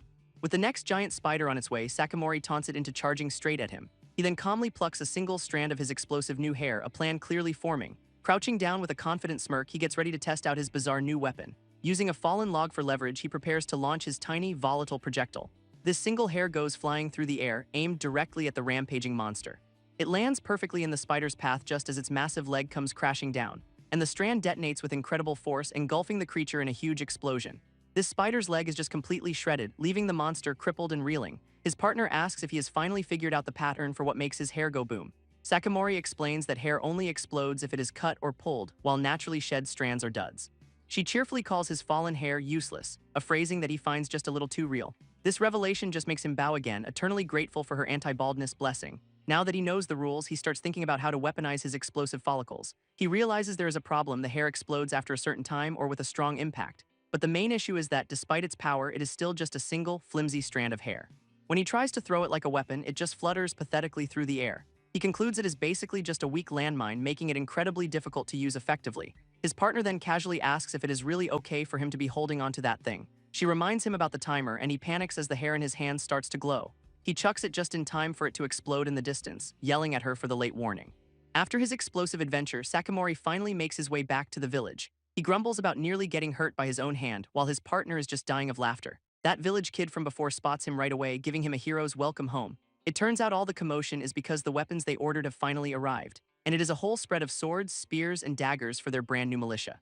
Sakamori confirms with the kid that this is the shipment, trying to get a read on things. A smug-looking merchant named Basil stands proudly over the delivery. Basil immediately sizes him up, skeptically asking if this kid is the new village chief. Trying to be diplomatic, Sakamori introduces himself and offers a handshake, but the merchant just gives him a dead-eyed stare. A handshake is clearly beneath him. This guy's eyes narrow as he scrutinizes our boy from head to toe. And he immediately clocks Sakamori as a total outsider, which is definitely not a compliment. Sakamori admits that is the case, feeling the distinctly unwelcoming vibe from the merchant. Basil just shrugs, saying as long as the money's good, he could not care less. This kid then asks if the trade went smoothly, revealing they paid with the rare Alencia. Our boy plays it cool, assuring him they got the weapons and everything's fine. But a closer look at his face shows he has already spotted a major problem. He points out that for what they paid, the quality of this gear is absolute junk. This is brand new information to the kid, who just looks completely stunned. Basil just scoffs, claiming for this much iron, it is standard quality basically. Deal with it. This village kid is totally amazed by all the new weapons, but Sakamori's already got his thinking face on. He is trying to figure out why the merchant is so hostile when the trade rate itself seems fair. Basil immediately gets defensive, telling them to just cancel the deal if they are not happy. This guy then whines about coming all the way out here, acting like he is the one losing out on this deal. Sakamori instantly realizes the problem. The merchant sees this as a one-time ripoff, not a long-term partnership. In Basil's mind, a bunch of small, reliable deals are way better than one big score from some nobodies. He even condescendingly explains that remote folks would not understand his superior business sense. This merchant claims items this rare are a pain to deal with anyway, so he is not invested in a fair price. It is all just a monologue about how one-off opportunities with Hicks are not worth his full attention. A sudden look of enlightenment hits Sakamori's face, while the kid just frets about what to do. Our boy then calmly asks the kid if they know any other merchants, a perfect way to call the bluff. Basil just scoffs, smugly insisting that no one else would value their Alencia any differently, and that is when Sakamori pulls out 2 more glowing orbs, completely flipping the script. This merchant's jaw just hits the floor, his brain short-circuiting at the sight of more treasure. Even the village kid is stunned, recognizing the impossible wealth in Sakamori's hand. With a confident smile, Sakamori calls it today's share, implying this is a regular occurrence. He then hands the 2 new orbs over to the kid, right in front of the greedy merchant's face. Basil is absolutely losing it, sputtering today's, as his entire worldview shatters. Sakamori tells the kid to use these to secure food supplies since they will need reserves for the war. But the kid is still hesitant, worried about backing out of the deal with Basil now. Sakamori casually tells the kid not to sweat it since they can get Alencia whenever they want. This news absolutely shatters Basil's brain, sending him into a full-blown panic attack. This greedy merchant is literally shaking in his boots, realizing the fortune he just tried to swindle. And just like that, his entire demeanor flips from smug jerk to the world's most eager bootlicker. He is suddenly offering to arrange food supplies, desperately trying to get back in their good graces. Sweating profusely, Basil asks if he perhaps misjudged their financial situation. Sakamori gets right in his face, calling him out for underestimating them so badly. Trying to save face, the merchant stammers through a weak attempt to regain composure. He finally gets to the point, asking how much they are willing to trade. He is all ears now. But Sakamori lays down the law, explaining that for a big deal, they will need competitive quotes. He then asks the kid about other merchants, and the kid conveniently knows another guy. As Sakamori tells him to make the call, Basil in the background looks like he is about to faint. Leaning in with a terrifyingly friendly smile, our boy asks the cornered merchant for an estimate. He then twists the knife, saying it is totally fine if Basil does not want to, no pressure. With a confident grin, Sakamori adds that they will be just fine without him anyway. Basil can barely even form words, completely broken by this masterclass in negotiation. This guy just hangs his head in utter defeat, the sound of his career crumbling around him. Having secured a much better deal, Sakamori waves goodbye as the merchant's cart trundles away. His partner pops up, praising the satisfying takedown but noting there was a deeper reason. Sakamori explains that a merchant who looks down on his clients is bad for business, no matter the deal. Sakamori explains that his real reason for the takedown was not just for show. His partner points out that by getting angry, he almost lost them a huge client. But he is focused on the bigger picture, the coming fight for this village's independence. Looking at the villagers, he sees they are not warriors, just ordinary people holding weapons. Little kids are playing soldier while their parents are justifiably terrified. Even the old men are shaking, barely able to lift a sword. Sakamori knows he cannot just entrust their lives to anyone, especially not to some second-rate merchant selling them shoddy gear. This gravity of their struggle for freedom is hitting him hard. These people are completely out of their depth with these new weapons. He realizes their very innocence is what is at stake here. And sending them to fight with junk would be a death sentence. This whole thing reinforces his decision. He has to be the one to ensure their survival. His partner just watches, knowing he is fully committed now. After all that, they finally arrive at the village chief's house. This exterior decorations are a little questionable. Skulls are never a good sign. He politely announces their intrusion as he pushes open the door, only to find a full-on wizard's workshop complete with a magic circle. Our boy is just stunned, muttering that this is something else entirely. Just then, the villagers arrive to officially name him their new chief and give him the house. Sakamori surveys his new digs, realizing cleaning is a massive understatement for this horror show. This first order of business is yeeting a bunch of cursed-looking junk out the window. His partner then offers to help, a concept he can barely even process. She explains that since she lives here too, his constant grumpiness is killing her vibe. Gratefully, he accepts her help, and she is all too happy to get started on their new home. With a mischievous grin and a snap of her fingers, she unleashes her idea of cleaning, which apparently involves summoning an ancient CRT television out of thin air. A traditional-looking ceiling light fixture materializes next, adding to the mounting confusion. And just like that, the creepy hut transforms into a full-blown Japanese-style tatami room. Sakamori is just completely floored, mostly by the random TV in his new fantasy home. She just casually confirms she pulled the entire room design right out of his head. Then she drops the real bombshell: the prehistoric television actually works. Eager to show off, she tells him to watch as she works her magic again. This screen flickers to life with a classic dramatic sparkle, revealing a live feed of him standing there, which only deepens his confusion. She calls it a live broadcast, adding that he is more entertaining than any actual show. But wait, there is more. She snaps her fingers to activate another bizarre feature. His reflection on the screen starts to look a little different. Suddenly, he is a blocky, low-poly video game character, and his brain just short-circuits. He is weirdly hyped about the real-time CG, deciding the terrible graphics fit the retro aesthetic. Sakamori notes the blocky graphics match the room's quality, a truly bizarre compliment. He runs his hand along the floor, feeling the authentic texture of the tatami, and he is genuinely shocked to find a perfect Japanese-style room in this fantasy world. His partner explains that aside from the TV, all the materials are totally common here. This makes Sakamori realize the whole setup is actually plausible with local resources. She offers to change it all back, but he is already way too attached to his new home base. His mind immediately snaps back to business, already planning his next negotiation strategy. He is focused on identifying the absolute worst-case scenario they need to avoid at all costs. His partner guesses it is getting stuck with the shoddy weapons, but that is not it. Sakamori points out that is bad, but at least they can check the gear before a battle.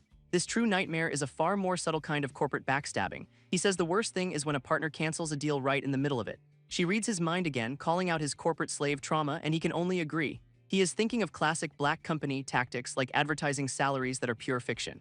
It is the oldest trick in the book: lure people in with big promises only a few ever see. This real trap, he explains, is being left to fend for yourself after they have got you hooked. All this leads to one critical insight: they need a stable, continuous contract, not a one-off deal. Just then, a knock at the door interrupts his business-themed PTSD session. This village kid peeks inside and is completely stunned by the hut's sudden glow-up.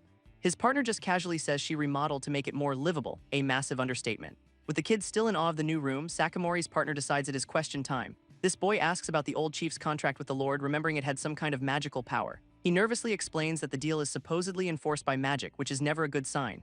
Sakamori immediately puts his thinking cap back on. A magically binding contract is a huge problem. He asks if there is a document, but the kid says the old chief kept all that stuff to himself. A light bulb goes off for our boy. If it is important, it has to be hidden somewhere in this very room. This kid is still just standing at the door, completely baffled by the TV and tatami mats. A sudden look of pure dread washes over Sakamori's face as he realizes a critical error. He just remembered his partners cleaning, probably buried or teleported whatever they are looking for. She meanwhile is just cackling at whatever's playing on the prehistoric television. Even she looks a little shocked by the program, which is definitely a bad omen. She offers to change the room back to its original state, and Sakamori screams a mental yes. In a flash, the creepy hut returns, and he asks what the old chief's most prized possession was.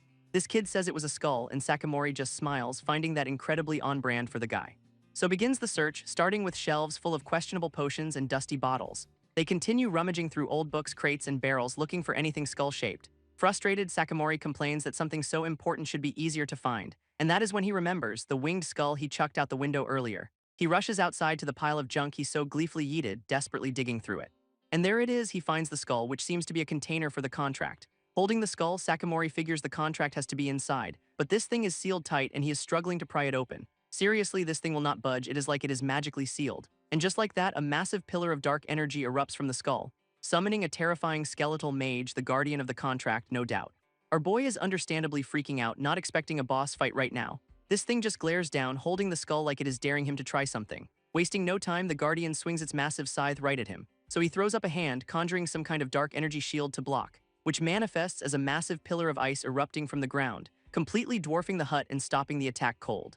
Meanwhile, some poor farmers nearby are probably wondering what the hell that was. Sakamori just casually admits he overdid it, forgetting to hold back his power. From a distance, you can see the sheer scale of his oopsie as a new visitor arrives. This new guy, looking very official, just stares at the smoking aftermath, completely unfazed. Then the village kid recognizes the newcomer, calling him Kimin, which catches Sakamori's attention. And our boy puts on his best, I totally did not just cause a magical explosion face. Kimin, ever the gentleman, checks on the kid first, who confirms he is fine. He then points out Sakamori, confirming to Kimin that this is the guy he is here to see, and this dude introduces himself with a full-on sparkly shoujo background, definitely not a merchant. This new guy introduces himself as Kimin Seiman, complete with a shoujo sparkle background. Sakamori, still processing the magical explosion, just stammers out his own name. Kimin suggests they find a quiet place to talk, and our boy agrees to the change of scenery. When Sakamori asks for a big open field, the kid just points them to a potato patch. This kid confirms it is totally fine to go in since it is not harvest season yet. So now they are having a super serious business meeting in the middle of a tilled field. Kimin is all smiles, thanking him for the meeting while Sakamori feels the awkwardness. But our boy explains this is prime anti-eavesdropping territory, a classic corporate move. He then drops a whole lecture on why rich guys do business on golf courses, no bugs. Basically, it is way easier to spot a spy in an open field than in a stuffy office. And Kimin is genuinely impressed, admitting he has never considered that angle before. Sakamori just plays it cool, calling it an old skill from his past life, his salaryman days. Changing subjects, Kimin brings up the land beast Sakamori supposedly defeated, calling him sharp. Our boy has no idea what a land beast is, so Kimin tries environmental type monster. Still lost, Sakamori just clarifies he means the giant thing they called the Lord. Kimin explains the term land beast comes from their sheer land-like size. We get a glimpse of these monsters, and yeah, they are basically walking ecosystems of death. Apparently, hunting them is a terrible deal with low rewards, so most rulers just ignore them. This reminds Sakamori of the old chief's brilliant plan: do nothing and offer sacrifices instead. Kimin marvels at the village's ambition, while Sakamori just laments his new job as sacrificial chief. Kimin gets right to business, asking if Sakamori is interested in buying weapons with a local resource called Alensha. Our boy confidently confirms he can find it, all thanks to one of his special skills. Impressed, Kimin offers to sell him quality-guaranteed weapons for gold instead, which is a bit of a curveball. Sakamori is a little thrown, wondering if a steady, long-term contract is off the table. Unfortunately, Kimin says a continuous deal is a no-go right now, and Sakamori needs to know why. He then drops the million-dollar question: if the village gets its independence, what is their defense plan? Sakamori is completely blindsided by this incredibly logical and terrifying point. Kimin explains that without the Lord, they will need their own dedicated force to protect the village. Thinking it over, Sakamori gets it: without the Lord's protection, they are just a target. He realizes a tiny village cannot possibly sustain both a standing army and a labor force. And Kimin just confirms that for a place this size, it is a logistical impossibility. This means they will need to hire professional soldiers, not just arm the local farmers, a massive expense. Kimin agrees that a basic defense might be manageable for a little while at least. But Sakamori boldly claims he can handle the midterm, and his partner immediately asks how. Reaching into his coat, he just coolly says, "I have this." He then pulls out a small, glowing orb he apparently acquired earlier today. Sakamori explains that since money is not an issue, he needs Kimin to find merchants to help build up the village's foundation. Kimin is absolutely blown away, admitting this is way beyond anything he expected. Our boy is just completely baffled by this level of praise for a pretty standard business plan. His new partner is just gushing, impressed he not only chose a secure meeting spot but already considered hiring mercenaries. Sakamori is completely flustered by the compliment, and his partner just loves seeing him squirm. Kimin offers to introduce him to some mercenaries but clarifies he cannot negotiate for them. Apparently, soldiers for hire have a different code and do not like merchants acting as middlemen. He asks for a day or two to verify all the information before passing it along. Our boy agrees, then pivots to ask if Kimin also deals in information brokering. With a dramatic flair, Kimin claims he only trades in matters of life and death, and then immediately bursts out laughing, admitting he was just kidding. What a troll. Sakamori decides to flip the script, offering to sell some knowledge of his own. He asks for long-term consulting on what the village should focus on to actually survive. laying out the grim reality that relying only on their natural resources will lead to collapse. He explains they need a real, sustainable foundation to become a proper, independent town. This level of foresight completely catches Kimin off guard, who is visibly impressed. He admits he'd love to form a long-term partnership with someone who thinks this far ahead. But to do that, he needs to know what assets the village currently has to work with. Sakamori translates the business speak. Kimin needs to see his cards before they can plan a strategy. So he starts the big presentation listing the Alentia and his own unique abilities. We get a quick flash of the glowing orb and his past life as a salaryman, then he casually adds one more major asset to the pile as his partner pops into view. She gives a very confident and slightly chaotic thumbs up, ready for her introduction.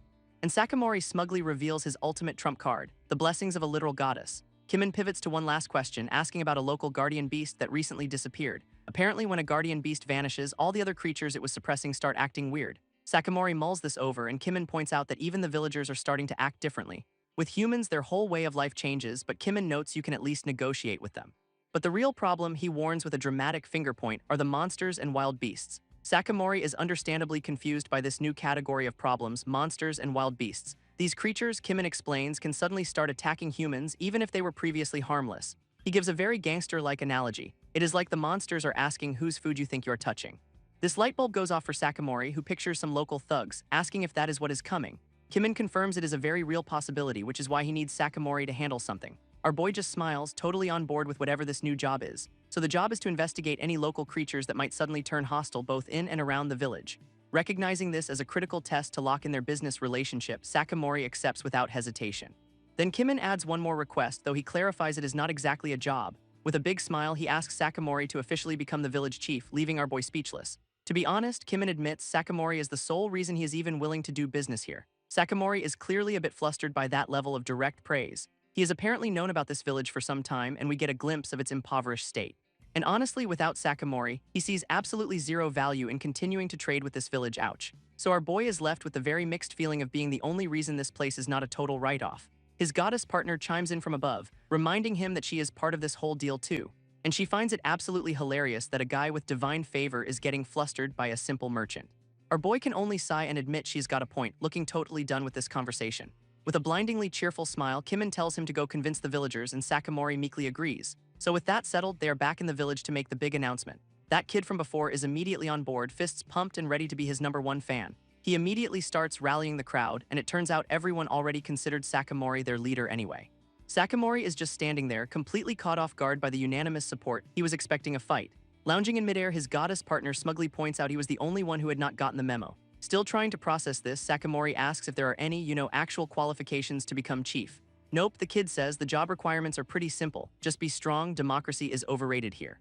Our boy figures the real qualification is just making sure everyone can sustain themselves, a very pragmatic approach. With his goddess floating by his side for dramatic effect, he officially asks the crowd if they will have him as chief. This crowd absolutely erupts, cheering their heads off. Guess that is a yes. That kid in particular is absolutely losing his mind with joy. Even the grown men are pumping their fists in the air, completely sold on their new boss. It is a full-on village celebration, with the women and children just as excited. You know you have made it when even the grumpy-looking old guys are giving you a thumbs up. Faced with all this support, Sakamori just lets out a genuine, heartfelt smile. And just like that, Chief Sakamori is on the job, immediately ordering a survey of the surrounding area. He admits he is still new to the area, so he is bringing some villagers along for the survey.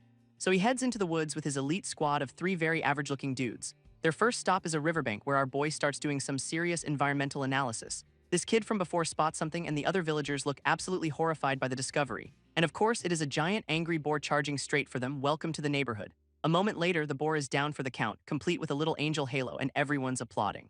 Back in the village, Kimin is already laying out the new defense plan, basic weapons for everyone. This leads to a quick training montage where the villagers actually manage to take down a boar themselves. Their confidence is immediately tested by a giant purple snake monster, and they are not ready. Then a giant sparkly fanged spider shows up, because why not add arachnophobia to the list? Sakamori is already looking so done with this whole chief business, and the day's not even over. But when a truly massive crab spider thing appears, he just calmly holds up his glowing orb, and just like that, he presents a whole pile of defeated monsters, all the recent troublemakers neatly tied up. Kimin is once again completely blown away by Sakamori's over-the-top efficiency. Our boy smugly asks if Kimin really thought he'd just do recon instead of solving the problem. And Kimin just flat out admits he did not, leaving Sakamori wondering what the actual job was supposed to be. Looking at the tied-up carcasses, Kimon's real expectation is revealed. He thought it was a group effort. With his whole crew flexing behind him, Sakamori just confirms it was a team effort. What a great boss. Kimon then doubles down, stating that without Sakamori, this village is completely worthless to him, and our boy just takes that as a challenge, determined to raise the village's stock value himself. Sakamori clarifies that the village needs a system that can run even without him. His partner is just floored, amazed at the leadership and results he has shown so quickly. Kimon admits he has to completely revise his assessment of not just Sakamori but the villagers too. Our boy just takes the compliment with a quiet, confident little smile. With that, Kimon extends a hand, officially offering a long-term business partnership. Sakamori eagerly shakes on it, sealing the deal with a massive, triumphant grin. But there is no time to celebrate, as Kimon immediately drops a new task on him as a reward. He reveals the payment for all those monster carcasses will not be goods, but cold, hard cash. Sakamori is a little taken aback by the offer. Cash is a pretty big deal out here. This villagers, however, absolutely lose their minds at the news, practically exploding with joy. Our boy is totally baffled by this level of excitement. It is just money, right? Kimon just smoothly offers to walk them through the details of this new arrangement. So they all gather around the pile of monster loot for a little business meeting. He points out the fur from one of the creatures, explaining it is a high-demand, durable material. Sakamori immediately asks the million-dollar question. If they process it, will Kimon buy it? With a grand gesture, Kimon guarantees an immediate cash purchase for anything the villagers produce.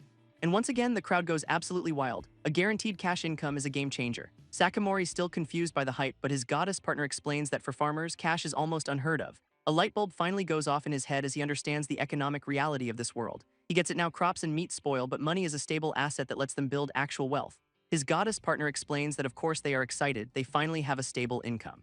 She even relates it to his own past, and he is just annoyed she is reading his mind again. So with a new goal in mind, Chief Sakamori leads his people on their first official hunt. Their target is a small, fluffy creature which the villagers manage to take down pretty easily. Actually processing the thing, however, looks like it is giving them a collective panic attack. Sakamori's plan is to start small, having even the kids learn how to hunt these creatures. Soon enough, they have got a whole production line going, turning out perfectly processed pelts. Seeing the villagers so proud and capable brings a genuine smile to our boy's face. Just then, a horse-drawn wagon rolls up, carrying a new face to the village. A young merchant hops out, cheerfully asking to speak with a Mr. Sakamori. This is Kerr, a traveling merchant sent on behalf of their mutual acquaintance Kimon, and they are here with cash in hand for the big fur buyout Kimon promised. Sakamori and his crew are just stunned, not expecting a buyer to show up this fast. Kerr confirms they will appraise and pay for everything right here, right now in cash. With a shout, they tell him to bring it all out, kicking off the village's first big payday. Our boy is just staring, completely thrown, and Kerr asks if there is a problem. Turns out, Kerr was just super curious to meet the guy Kimon was so impressed with. This fact that Kimon holds him in special regard is apparently a huge deal in their circles. Sakamori is confused by this, but Kerr insists that this level of attention is very unusual. For a village this small, Kerr explains, merchants never make house calls, it is a major sign of respect. Sakamori pieces it together, merchants avoid remote villages because of travel costs and monster risks. He then asks Kerr why Kimon would even bother with something like Fury Fur. Turns out it is a super common material that is popular with the masses but has a tiny profit margin. Kerr explains that Kimon usually only deals in high-end luxury goods, making this a huge exception. In fact, it is almost unheard of for the big boss to go this far just to build a relationship. This sends Kerr into full-on fanboy mode, asking for tips with terrifyingly intense, sparkly eyes. Our boy tries to brush it off, insisting he does not have any special knowledge. But Kerr is absolutely not having it, practically begging to learn his secrets. Just then, the villagers arrive with the goods, interrupting this very intense moment of hero worship. This young merchant lays it all out. He wants to learn whatever wisdom earned Kimon's praise. That kid from the village immediately gets what is going on, his eyes lighting up. He grabs Kerr's hand, thrilled that this outsider recognizes their chief's incredible value. Then he starts bragging that he was the one who brought Sakamori here, taking all the credit. Sakamori just wants this to be over, telling them to please just buy the fur already. So the actual business finally gets underway, with the villagers handing over their pelts. His goddess partner calls Kerr sincere, and Sakamori agrees he is just like the other villagers. But there is a key difference between them, as Kerr looks on with quiet determination. Her analysis is sharp. Kerr's ambition is to surpass Sakamori in Kimon's eyes. This reminds our boy of every overeager office rookie who rushes in and crashes and burns, and his partner just calls that kind of reckless, single-minded drive sincere, a very generous term. His goddess partner breaks it down in gacha terms. Compared to these guys, Sakamori is a legendary grade pull. Meanwhile, Kerr and the village kid are just normal or high normal rarity, and Sakamori is just done with her mind reading. A weirdly intense bond has formed between the two fanboys, who are now hugging it out over their shared hero. With the deal done, Kerr rides off into the sunset as the entire village waves him goodbye. And now for the main event, a giant pile of cash on the table that has the villagers absolutely losing it. Sakamori sits with the village leaders, who are all celebrating and giving him full credit for their success. That kid from before steps up, proudly offering the chief his share of the profits. Our boy is a little confused, but his partner points out this is basically a tribute, a thank you offering. He just stands there for a moment, arms crossed, trying to process this whole new dynamic. Then with a smile, he holds up his hands and politely turns down the money. This refusal completely short-circuits the villagers, who just stare back in total shock. Sakamori explains that since they finally have cash, they should use it for their own plans. He tells them their income is still limited, so they should not worry about giving him a cut. But the villagers insist it does not feel right, wanting to share their happiness with their chief. Seeing their determination, he offers a compromise. He will take some of their food instead.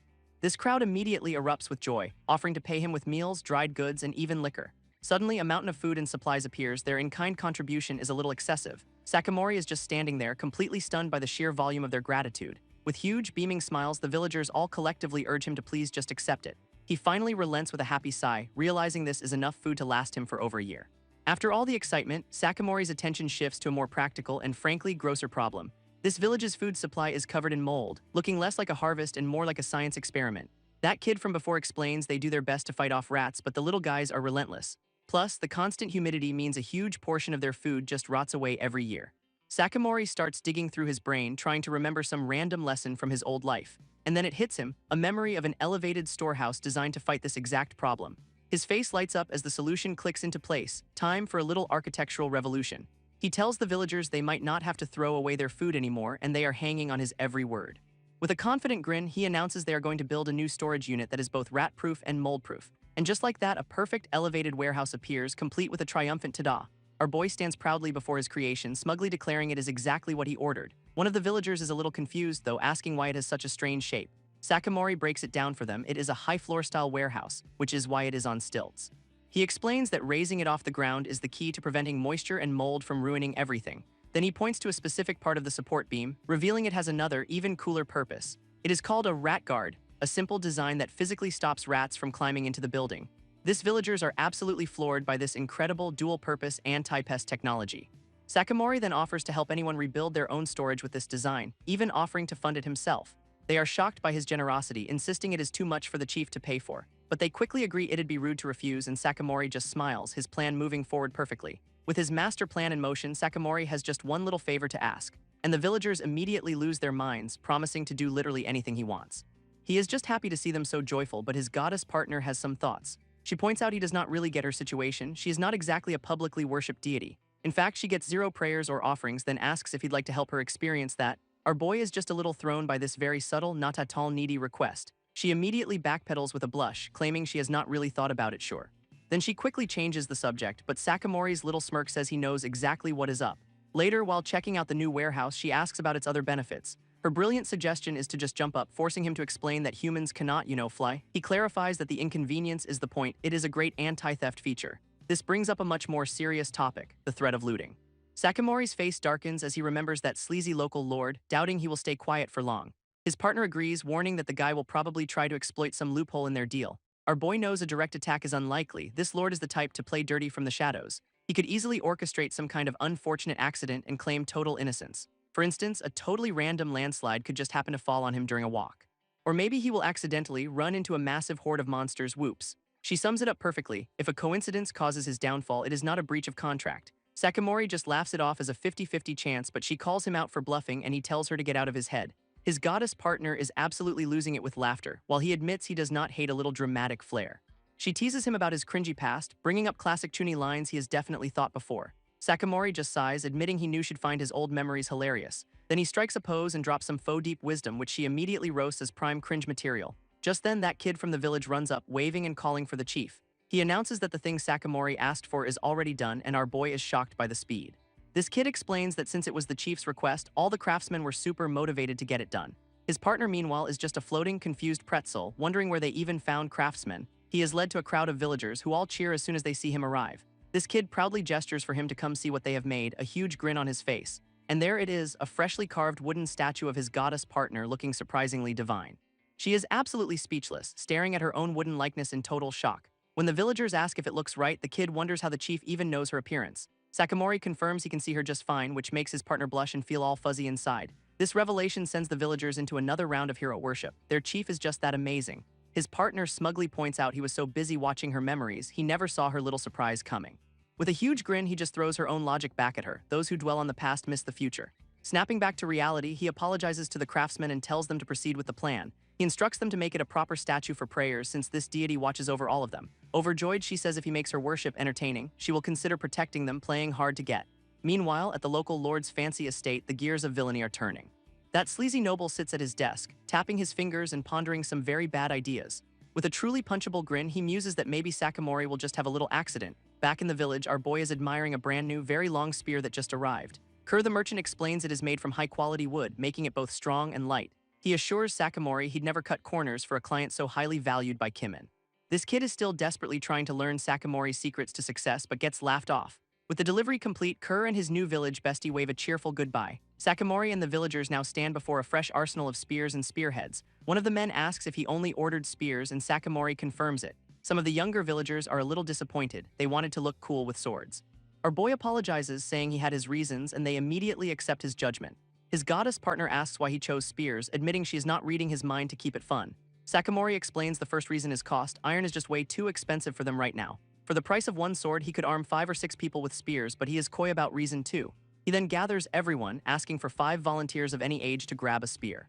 These villagers are all super eager to help, with kids and an old man stepping right up. Standing before the volunteers, Sakamori gives them their first instruction: swing the spears up. Then he tells them to use the rebound and slam the weapons straight down into the ground. One of the kids follows through, cracking the earth with a surprisingly powerful blow. These volunteers are completely blown away, all shouting about how incredible that simple move felt. Sakamori explains the spear's length creates a natural bend, amplifying even a small amount of force. He has them repeat the move in unison, creating a synchronized wall of ground-shattering impacts. Then he turns to the crowd and asks for a volunteer to try and break through their new defensive line. Seeing the ground crack under the force of the spears, the other villagers look a little hesitant. But of course, the village's self-proclaimed toughest guy steps up, totally confident this will be easy. Our 5-person squad of kids and elders just stands there, ready for his charge. He scoffs that their farming strength is nothing and barrels forward with a full-on battle cry, and he immediately gets shut down as all 5 spears slam down at once, sending him flying back. Now he is just whimpering on the ground while the crowd gawks, unable to believe their strongest guy got one-shotted. Sakamori makes his point. With this method, anyone can be a defender, regardless of age or strength. He has them imagine a whole phalanx of spear users, a thought that makes the tough guy break out in a cold sweat. With a confident wink, Sakamori declares that with this tactic, they could even hold their own against knights. This revelation makes the entire village light up with pure, unadulterated hype.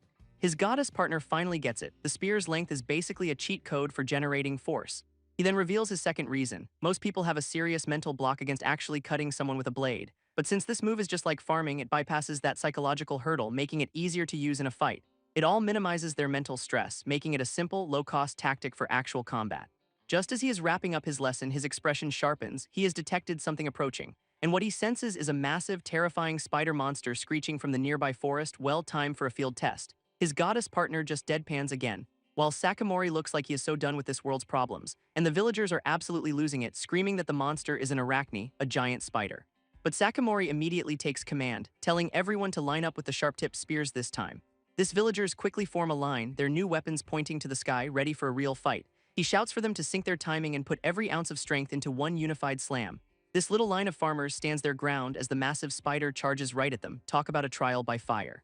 With the monster bearing down on them, they all heave their spears back, bracing for the impact. Sakamori gives the signal with a full-throated "now. It is go time," and they bring the spears down in perfect unison, skewering the monster's head and legs. A spearhead digs right into its face, making it shriek, but Sakamori just yells for another round. Gritting their teeth, the villagers haul their spears back up for a second decisive blow. With the beast reeling, he screams for them to hit it even harder this time around. This second volley lands with a sickening crunch, absolutely shattering the monster's defenses. Meanwhile, the villagers on the sidelines are just staring, completely speechless at what they are witnessing. And just like that, the giant spider is down for the count, twitching on the ground. Sakamori just gives a cool, satisfied smile as if this was the plan all along. The spearwielders cannot believe it, shouting that they actually defeated the arachne themselves. That kid and the old man are ecstatic, yelling that it is all thanks to their amazing chief. Our boy just flashes them a huge grin and a thumbs up, telling them they did a great job. He praises the spears but gives the real credit to them, saying all their hard farming work paid off. Sakamori figures with this new tactic, they can handle monsters one-on-one and keep getting stronger. These villagers are absolutely fired up, promising to train every single day from now on. With a resounding "yes, sir," the whole crowd is on board with their chief's plan, but his goddess partner's eyes suddenly flash, her danger sense is going off. She zips over to him with a worried look and he immediately asks what is wrong. And right on cue, another giant monster stomps out of the forest, because this world has zero chill. Our boy is just so incredibly tired of these things popping up all the time. This villagers, still high on their wind, tell him to relax, they can totally handle one more monster. Except it is not one, it is two, and that overconfidence is about to die a very quick death. Sakamori does a quick double-take, trying to process the sudden change in enemy numbers. Then the view pans out to reveal an entire freaking army of spiders pouring from the woods. All that villager bravado immediately evaporates into pure high-pitched screaming. Taking charge, Sakamori orders everyone back to the village, telling them he will handle this. He reminds the kid that he is the one who cleared out the spider nest in the first place. With a confident grin, he promises he will not lose to something like this, getting the kid to trust him. He sends the villagers running for safety, turning to face the massive swarm all by himself. An overhead shot shows the ridiculous odds. It is one guy against about 50 giant spiders. He calmly speculates they are just mad he destroyed their home, totally downplaying the whole certain death vibe. His partner, however, points out that these creatures do not normally move in organized groups. This leads Sakamori to a grim realization there has to be a mastermind controlling this swarm. And of course, there is a shady figure peeking from behind a tree because this world has no chill. Sakamori has to admit his partner was right. This was a planned attack all along. This mastermind is some creepy-looking dude with glowing red eyes just to complete the villain checklist. Meanwhile, Sakamori is already tearing through the spiders, dismissing them as just a numbers game. He confidently declares that should take care of them all. Famous last words, my guy. But his partner spots the real threat, pointing out the figure still hiding amongst the trees.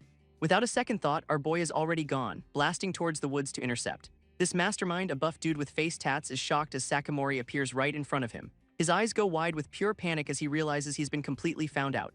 Wasting zero time, Sakamori lands a brutal gut punch that folds the guy in half. That one hit is enough to send the tamer doubling over, coughing up blood. Lying on the ground, the guy can only wonder who the hell just one-shotted him. His goddess partner is all fired up, ready to lend her power, though Sakamori just teases her about the statue. Getting serious, she snaps her fingers and demands to know who this mystery attacker is. This tamer reveals he is from the Monster Tamer Guild, sent on direct orders from the local lord. Sakamori's expression freezes as he realizes exactly which lord they are talking about. Yep, it is that punchable, sleazy noble from before, pulling the strings from his estate. He asks what the order was and the tamer confirms it: eliminate troublesome people. This horrifying realization hits Sakamori. The spiders were not for him, they were for the village. And right on cue, he sees smoke rising in the distance. The main attack is already underway. Grabbing the tamer, Sakamori demands answers, but the guy says he was just the distraction.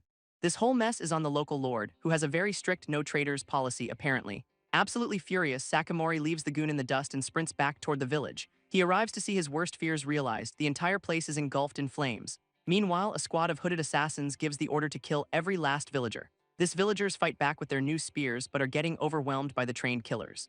Just as a villager is about to fall, Sakamori blazes in, deflecting the fatal blow. His sudden arrival leaves the assassins completely stunned and confused. Their leader quickly deduces that the monster tamer failed his one and only job. For the villagers, however, seeing their chief is a massive wave of pure relief. Sakamori's eyes are just burning with cold rage as he surveys the chaos. Seeing his people wounded on the ground only pours more fuel on that fire. He immediately orders everyone to fall back to protect the children and tend to the injured. Stepping out from the smoke, the lead assassin finally confronts the village chief. This guy offers some condescending praise, writing off the spider victory as pure luck. He then confirms he is here on the Lord's direct orders to clean up this mess. Then comes the big boast. They are elite assassins, each one worth 100 spiders, sure buddy. With a smug grin, he declares Sakamori's one chance is over and now he is done for. This two sides face off, one man against a whole squad of self-proclaimed badasses. But before the assassin can even finish his monologue, a tiny glint of light appears right before his eyes. And before the assassin can even react, Sakamori is already on him with a brutal gut punch. With a savage grin, our boy asks what he was just saying about being done for. This so-called elite is already on his knees coughing, while his squad just stares in disbelief. Cracking his knuckles, Sakamori promises these guys are about to pay for ever touching his village. Their leader just screams for his goons to attack, sending the whole hooded crew rushing forward, which turns out to be a terrible idea as Sakamori proceeds to style on every single one of them. One clean uppercut sends the entire squad flying like a bunch of ragdolls. Their boss can only gawk in pure, unadulterated shock. His brain has officially short-circuited. Winding up for the finisher, Sakamori declares that this is the final turn, and that Assassin's face is about to get personally acquainted with our boy's knuckles. This punch sends him blasting off into the sky Team Rocket style. Sakamori just points, telling them to bring a guardian beast next time if they are actually serious. With the trash taken out, he checks on the villagers, learning everyone thankfully survived the attack. Inside, the scene is grim as the wounded are being patched up in a makeshift infirmary. He is surprised to learn his goddess partner's essence is basically a miracle healing potion. Turns out the salve is made from the arachne they killed, some very convenient monster biology. Just then, one of the villagers approaches him with a somber look on his face. This kid apologizes, showing him that their brand new spears were all broken in the fight. For them, those were not just weapons, they were a symbol of their first real victory. And hearing that, Sakamori's expression turns absolutely murderous. They crossed a line. Sakamori just brushes it off with a smile, saying they can always get new spears. But the villagers are absolutely livid, and our boy cuts through the rage by demanding a map. He specifically wants one showing all the Lord's manors and fortresses, making them wonder what is next. With a look of pure murder, he gives them the one-step plan: destroy them all. As the villagers prepare for war, a delivery suddenly arrives for their chief. A messenger holds out a scroll and Sakamori asks what he has just been handed. Turns out it is a map sent from Kimin-san, that well-dressed merchant from before. Sakamori is a little thrown off by the perfectly timed gift, to say the least. Unrolling it, he sees their little village is marked right in the dead center. His goddess partner points out how weird that is. Maps usually focus on important cities, not backwater towns. He asks the messenger if the Lord's residence is on there, and the kid points to some other markings. Leaning in closer, Sakamori takes a look at the spots the messenger indicated. And yep, those glowing icons are all the locations of the Lord's estates. This messenger confirms there are 7, and the Lord is currently in the one closest to them. It all clicks for Sakamori that Sleazebag was staying nearby to watch the show was not he. He sends his thanks back to Kimin, promising to repay the favor later. Our boy cannot help but be impressed by Kimin's foresight, basically having an attack plan ready to go. This target is a pretty standard-looking stone fortress, time for a house call. Leading his new militia, Sakamori gets a good look at the castle from the tree line, and now they are standing right at the front gate, ready to kick it down. These villagers are understandably freaked out by the fortress-like gate, asking their chief for a plan. Sakamori just holds up a hand, telling them to chill, which only confuses them more. With a confident smile, he simply asks to borrow one of their spears for a moment. Now armed, the villagers watch on, totally clueless about what he is planning to do with it. He gets into a throwing stance, telling everyone to just sit back and watch the show. Closing his eyes, he starts channeling a ridiculous amount of purple energy into the weapon. This spear is practically vibrating with power as he prepares to unleash whatever this is. His eyes fly open, locked on the target with some serious killer intent. And he yeets it, the spear rocketing towards the fortress like a magical javelin. It carves a trench in the ground as it screams towards the main gate. This impact is just a massive explosion of light and stone, completely obliterating the entrance. Sakamori just points forward while his entire crew stares with their jaws on the floor. Inside, the guards are freaking out as they see their main gate has been, completely vaporized. With a triumphant fist pump, he declares the path open, his partner absolutely loving the chaos. Turning to his newly formed army, he asks with a grin if they are ready to go. These villagers are absolutely roaring with excitement, their morale now through the roof. Hearing the commotion, the fortress guards have no idea what fresh hell is about to descend on them. They look out to see an army of armed villagers charging right through their demolished gate. Their commander just smirks, telling his soldiers not to panic. Famous last words, buddy. A massive, heavily armored knight steps up to block the entrance, ready to hold the line. This big armored dude scoffs at the attackers, calling them a 10-person riot, nothing to worry about. He even gives himself a nickname, Iron Gate Arnold, promising to handle this personally. And Sakamori immediately sends Iron Gate Arnold on a one-way trip to the stratosphere with a single punch. Our boy then calmly assesses the real threat, the fortress's archers and heavy infantry. Inside, the Lord's soldiers get ready, looking like your standard-issue fantasy goons, which does not matter as Sakamori just blazes through them, deflecting arrows and kicking butt. Following his lead, the villagers charge in with a roar, ready for some payback. They start overwhelming the guards, their new spears proving brutally effective. Meanwhile, in the courtyard, we finally find our target, that sleazy noble from before. This guy is literally plugging his ears, annoyed that his fortress being invaded is so loud. He is absolutely seething, promising these bastards will not get away with this. But he is already surrounded, with the villagers telling him they are done taking his orders. His response is pure condescension, refusing to even speak to mere commoners. That little comment goes over about as well as you'd expect with the furious crowd. Now completely cornered, the Lord sits there as Sakamori and the villagers close in. His goddess partner leans in, asking what the plan is for this piece of work. Sakamori's idea is simple: tie him up and let him suffer a little, betting he will crack instantly. This Lord is already sweating bullets, trying desperately not to look terrified. With a deadpan expression, Sakamori just confirms his own theory about the guy's cowardice. And just then, the ropes binding the Lord's hands suddenly snap apart. Instead of tying him back up, Sakamori just holds out the broken rope and says he will set the Lord free. This decision leaves the villagers totally stunned, while his goddess partner is just loving the drama. Even the Lord himself is just gritting his teeth in total confusion. He demands to know who Sakamori thinks he is, but our boy just calmly repeats the offer to let him go. He even clarifies there is no ransom needed, no strings attached at all, just telling the fuming noble to get out of his sight. And this just breaks the Lord's brain. He is actually offended that he is not considered worth a ransom. Sakamori just casually picks his ear and confirms it. Yep, you are worth absolutely nothing. Then he drops the logic bomb. How does a supposedly powerful lord with a fortress get defeated? Not only defeated, but captured twice asterisk by villagers. So yeah, what exactly is he worth? This lord is just seething, completely unable to form a coherent sentence. Tucking his tail, the lord flees while screaming empty threats, making the villagers worry about retaliation. But Sakamori just calmly reassures them that it is fine, they are still the ones in control here. With the lord having fled into the distance, Sakamori reveals the next step in his plan. He is running straight for the nearest fortress, which Sakamori announces is their next target. These villagers are just like, wait, we are doing the whole fortress storming thing again. This logic is simple. A big ransom would have validated the Lord's ego, but this is pure psychological warfare. Suddenly, the whole brilliant, petty plan clicks for one of the villagers. 1 down, 6 to go. Sakamori lays out the full price for ever touching their village. With that, the villagers are no longer scared. They are all in, ready for the next fight. With a savage grin, Sakamori declares they are going to do this 6 more times to achieve total annihilation. His goddess partner stares up at the next fortress on the list, asking what the plan is now. He tells the villagers they will just hit whatever fortress the lord fled to, but his partner interjects. She presses him for the actual victory condition, the real endgame for this whole campaign. Sakamori's strategy is to completely shred the lord's authority, since getting owned by a village ruins his rep. His partner gets it immediately, smugly pointing out they will need the villagers on board for this. He is just relieved she understands without a long explanation, and she is loving his new brand of chaos. So on to the next fortress, where the front gate is about to have a very, very bad day. A massive explosion blows the gate wide open, sending the guards reeling in absolute shock. And through the smoke and rubble, Sakamori just strolls in with a casual "excuse us, love the politeness." Elsewhere, a pair of binoculars hits the floor, completely shattered from the owner's shock. That someone is, of course, our favorite sleazy lord, who is absolutely losing his mind. He is screaming at his butler that it is just one guy, demanding they kill him and drag the body back. This guy with some truly unfortunate teeth vows to kill Sakamori himself, but his butler looks terrified. This lord just screams at him to get moving already, sending the poor guy scrambling away. But he is confident this time, thinking his 300 irregular troops will make all the difference. Sure, buddy. Meanwhile, Sakamori is just casually styling on the guards, literally pointing them out one by one. He carves a path through the soldiers, one of whom yells that he is not allowed in, as if that will work. And the lord's face is just a perfect picture of pure, unadulterated, slack-jawed panic. He immediately orders his butler to prep their escape to the next mansion, using his own men as a distraction. This lord and his remaining goons are booking it to the next safe house. He orders 2 of his butlers to stay behind and set up an ambush, much to their horror. Their only job is to beg and plead to buy him more time. What a great boss. With a smug grin, he is sure these fools will walk right into his brilliant trap. But one of his men grabs him, trying to scream a warning about what is ahead. Turns out their is an ambush waiting, just not the one he was expecting. And just like that, the lord and his crew are captured again, sitting defeated on the path. Sakamori strolls up with a casual wave, pointing out they are in this exact situation again.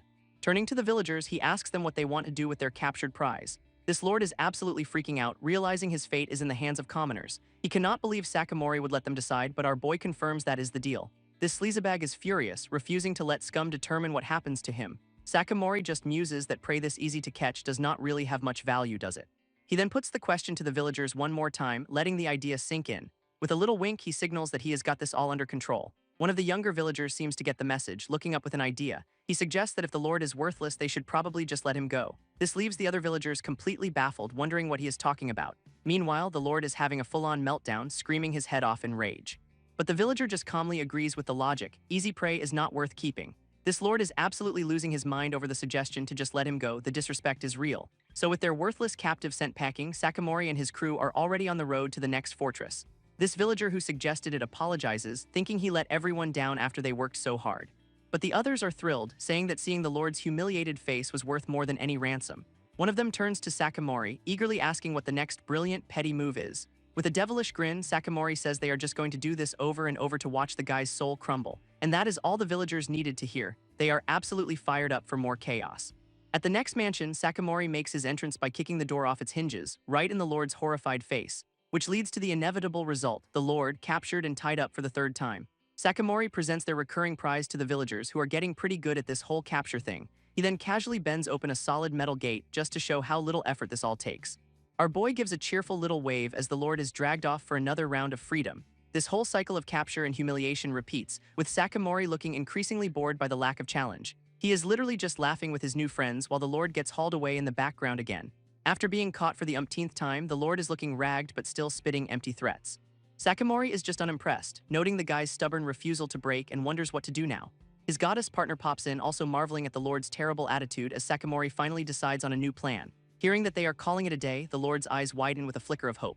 But then Sakamori drops the new terms, a ransom of 1 million sell. This completely restores the lord's ego, who declares it a fitting price, but Sakamori adds there is one more condition. Sakamori drops the final condition with a huge grin, a complete annulment of their contract. This news just completely short-circuits the lord's brain, leaving him utterly speechless. With the villagers at his back, Sakamori officially declares their independence from this clown. A quiet shot of their little rundown village shows it is finally their own. He then reminds the kneeling lord that the reasons for this are pretty self-explanatory, right? A quick flashback montage helpfully lists all the assassins and thugs the lord sent after them. This lord can only grit his teeth, knowing he's been caught red-handed in all his schemes. Sakamori points out they are just playing by his rules, demanding a ransom equal to his worth. Trying to save face, the lord scoffs that a tiny village's independence means nothing anyway, pure cope. But Sakamori just roasts him, asking who exactly kept getting his butt handed to him by that tiny village. So here are the final terms: 1 million sell, full independence, and a 1-year non-aggression pact. He cheerfully presents the new contract, laying out the deal that will end this whole mess. Oh, and one last little detail, the Lord has to sign it in blood, much to his disgust. This villagers worry this is pointless since the Lord will just attack later, but Sakamori assures them he will not. Their question is answered by the sight of the Lord looking absolutely pathetic, held by his own men. Sakamori explains it is all about pride. Paying the ransom lets the Lord save face and cut his losses. Plus, with 7 mansions lost and his army battered, a year-long truce is actually a pretty sweet deal for him. With the contract signed, Sakamori gives a casual wave as the defeated Lord trudges away. This villagers erupt in celebration, while his goddess partner asks about that devious look on his face. She admits she loves watching him scheme, and Sakamori just deadpans, asking if she is reading his mind again. His goddess partner says she's just here for the show since knowing the ending would ruin all the fun. Sakamori points out she has used that line before, so she cheekily upgrades her ticket from front row to VIP. He is cool with that, figuring as long as he is entertaining the gods, he is doing something right.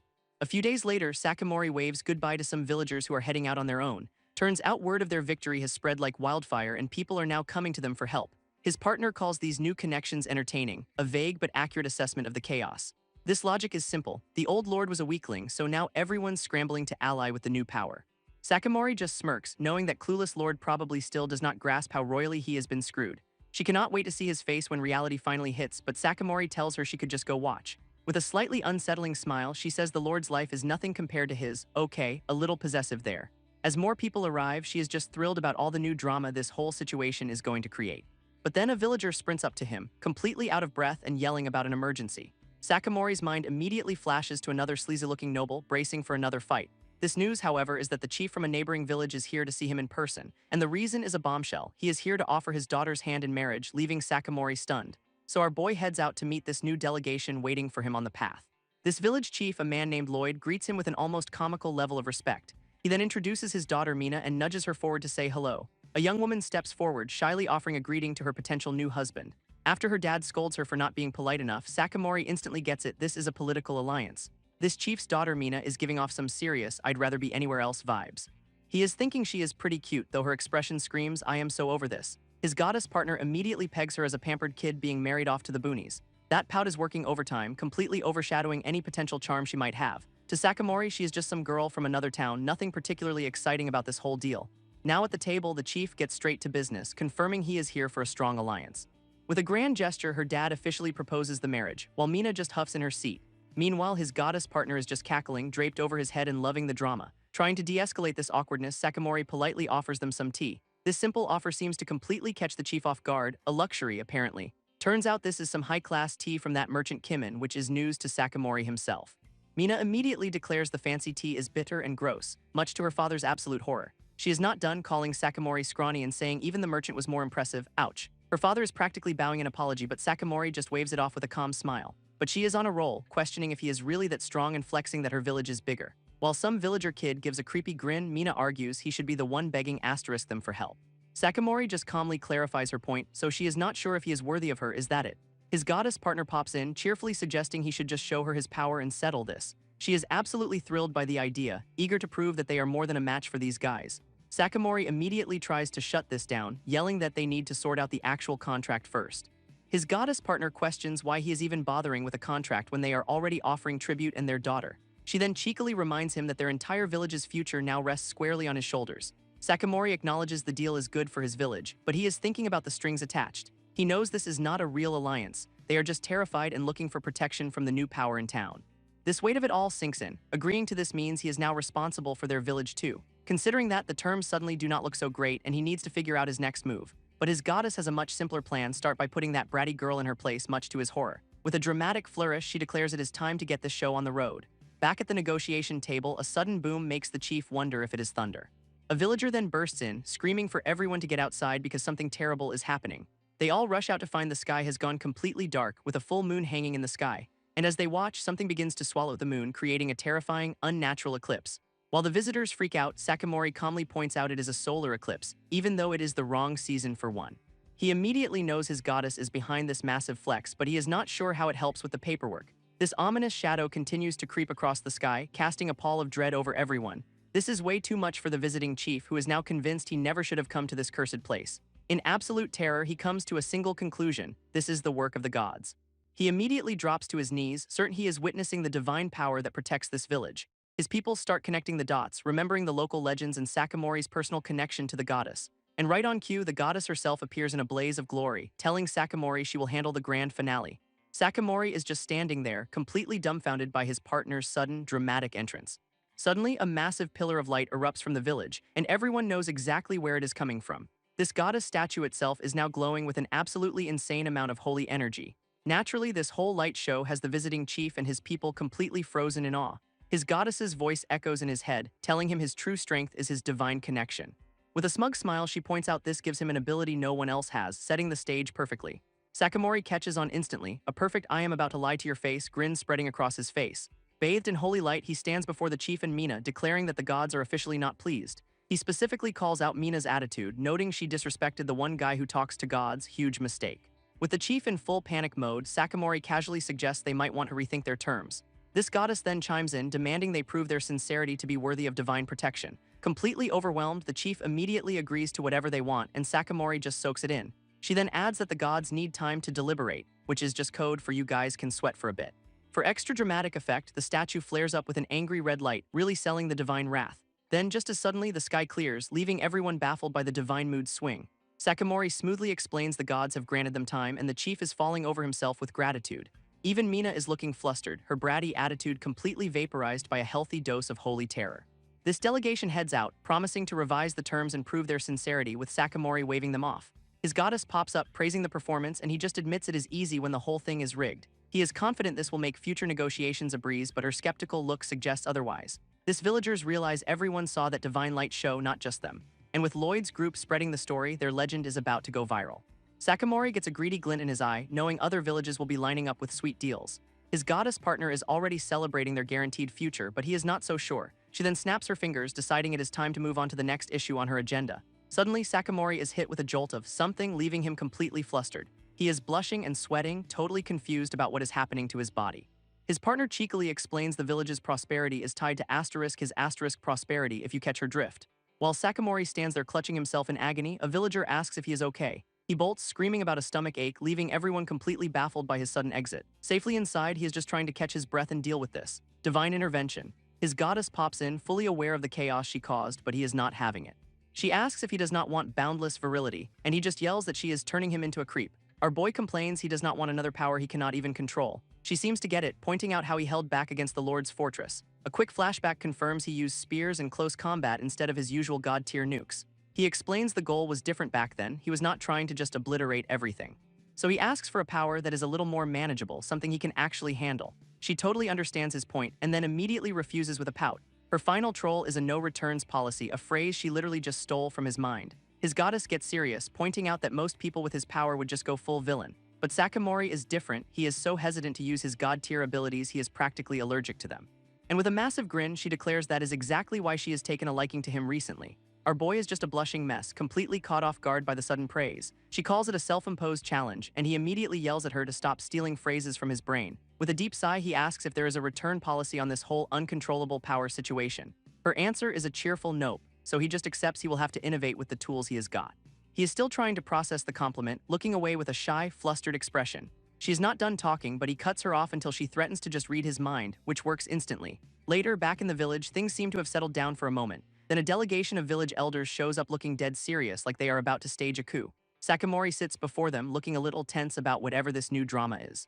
This lead elder opens his mouth, ready to make a grand declaration, and the entire group drops to the floor, swearing absolute loyalty to him as their new chief. His goddess gloats about how effective her little eclipse stunt was, and Sakamori has to agree it was overkill. Trying to be a normal leader, he politely asks the groveling men to please get off the floor. He then starts his speech, explaining that he cannot just speak for the gods willy-nilly.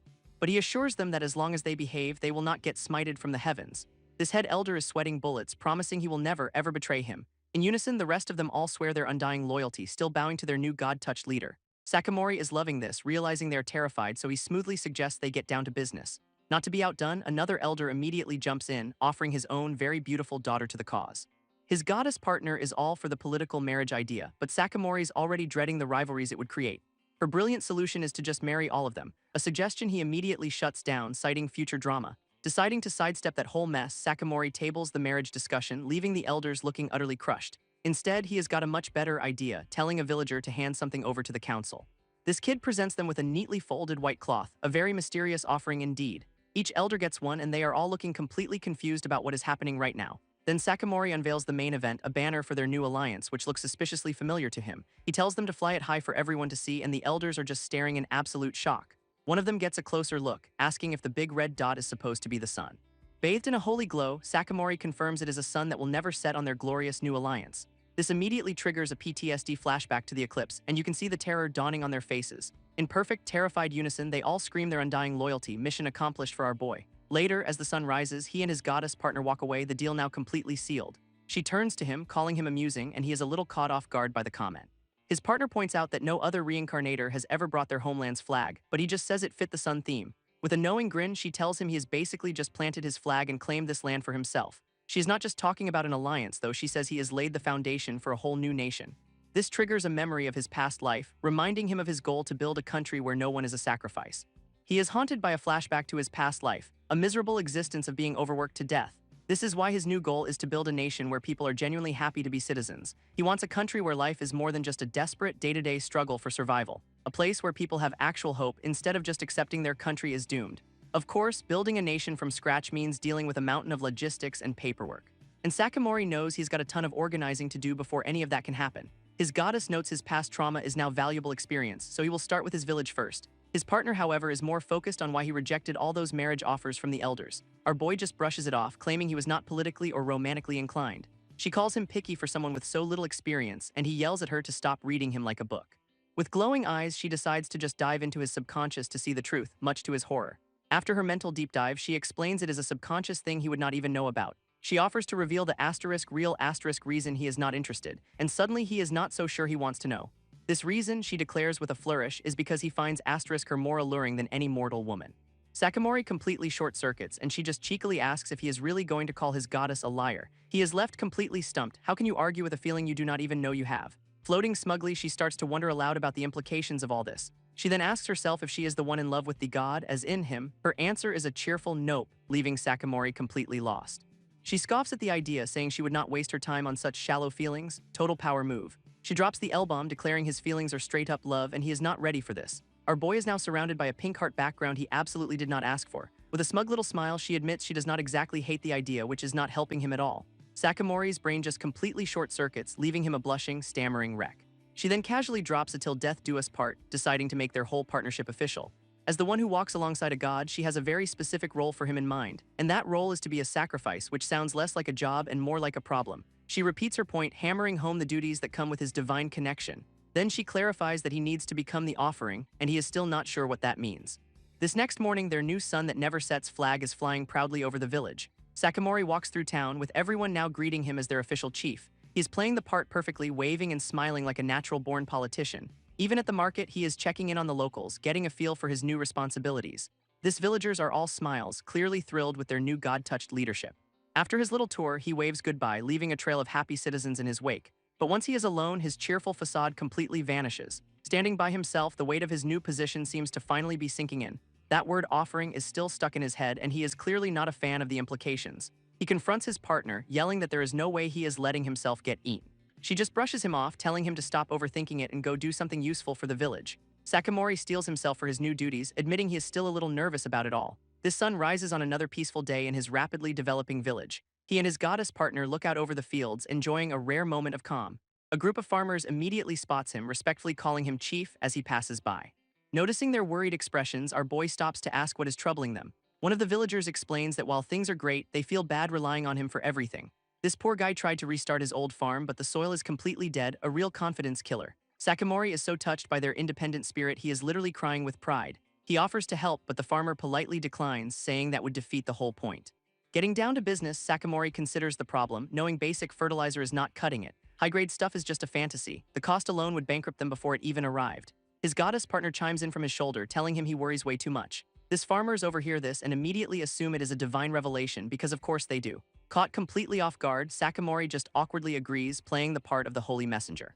And just like that, the villagers are looking at him with stars in their eyes, totally buying the act. He asks his partner for the actual plan, and she just tells him to listen to her divine guidance. Turning back to the farmers, he presents his grand idea and they look skeptical. His divine solution is a wooden box dug into the ground, a compost bin. Then he launches into a full-on TED talk about layering manure and straw for optimal decomposition. In a few months, he explains, they will have all the high-quality fertilizer they could ever need. This farmers are completely underwhelmed by his divine solution, a simple box of dirt and straw. So Sakamori just pulls the will of the gods card because when in doubt, blame divinity. And just like that, the villagers are 100% on board, their faces lit up with holy inspiration. Now they are all fired up, ready to start a village-wide composting revolution based on pure faith. Sakamori, meanwhile, is just mentally reviewing the agricultural science he remembers from his past life. His goddess thinks he is some kind of benevolent deity, but he knows he is just recycling old knowledge. Turns out his divine wisdom is just a random video he watched on the train, a fact she instantly reads from his mind. She then immediately pivots to teasing him about his more intimate thoughts, leaving him a mortified mess. With a smug look, she tries to frame his embarrassing thoughts as some kind of profound wisdom. Nice try. Their very weird moment is interrupted by a villager running up and yelling for the chief. This guy is completely out of breath, announcing that a Mr. Kimon has arrived to see him. A new character in a sharp uniform appears, introducing himself as Kimon and apologizing for the sudden visit. This two of them stand in an open field, a spot Kimon chose specifically for a private conversation. He gets straight to the point, asking Sakamori what he knows about the 7 deadly sins. While Sakamori fumbles for an answer, Kimon reveals he has already heard the rumors about his divine revelations.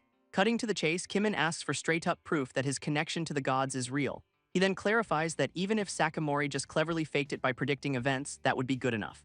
With a serious expression, Kimon warns him that things are about to get a lot more political. He explains that if powerful nobles demand proof and our boy cannot deliver, things could get very dangerous. Listening in, his goddess partner just smirks, clearly cooking up a plan of her own. His goddess partner decides it is showtime, snapping her fingers to give Kimon the proof he wanted. Suddenly, Sakamori is levitating in a holy glow, looking completely baffled by this sudden promotion. His eyes go wide with shock. This was definitely not on his to-do list for the day. Even Kimon is stunned speechless, realizing he is witnessing something way above his pay grade. Golden, intricate patterns begin to spread across Sakamori's body like divine tattoos. Kimon immediately recognizes this as the mark of a divine offering, and his skepticism just evaporates. Completely sold on the spectacle, he declares Sakamori is the real deal, a true divine messenger. Our boy is still processing his new glow-up while Kimon explains this gives him more legitimacy than any noble. As the light fades, Kimon goes even further, suggesting he might even outrank the emperor himself. Sakamori looks over at his partner, that word offering finally starting to make a very weird kind of sense. This implication is shown in a divine vision, the two of them bound together as a holy pair. She confirms it is a divine mark, branding him as her official chosen partner, no take-backs. Flash forward several decades, and an older Sakamori is traveling a forest path with her. His partner cheekily asks if the thing they are searching for might be buried too deep to find. He is absolutely certain it is not, and she playfully asks what makes him so confident. She points out he is clearly enjoying the hunt because he'd look way more bored if he were being duped. Now 45, Sakamori has a smug look, eager to see what his goddess has up her sleeve. Floating behind him, she teases that his emotions are an open book, which is his one big weakness. He just smirks, retorting that he is the only one who knows her weakness while she holds his life in her hands. And just as they are bantering, a sudden, vicious attack comes flying out of nowhere. Sakamori feels a tremor, and his first thought is earthquake. Oh, you sweet summer child. Nope, that is just a giant rock lizard monster bursting out of the ground to say hello. This beast is absolutely massive, with a glowing pink eye that just screams bad news. Sakamori, however, just smirks, cracking his knuckles like he is about to take out the trash. He figures out what he is dealing with as a smaller version pops out of the dirt first. And by dealing with, we mean a kaiju-sized lizard that makes him look like an ant. His goddess casually identifies it as a top-class terrain beast, and he is just like, yep. With a smug look, he explains the locals are having trouble, so it is time for some divine pest control. His golden offering marks flare up as he tells the monster its eviction notice is served. Then he is floating in the air, surrounded by magic circles ready to drop the hammer. A massive beam of holy light blasts down from the heavens, courtesy of his partner, straight onto the beast.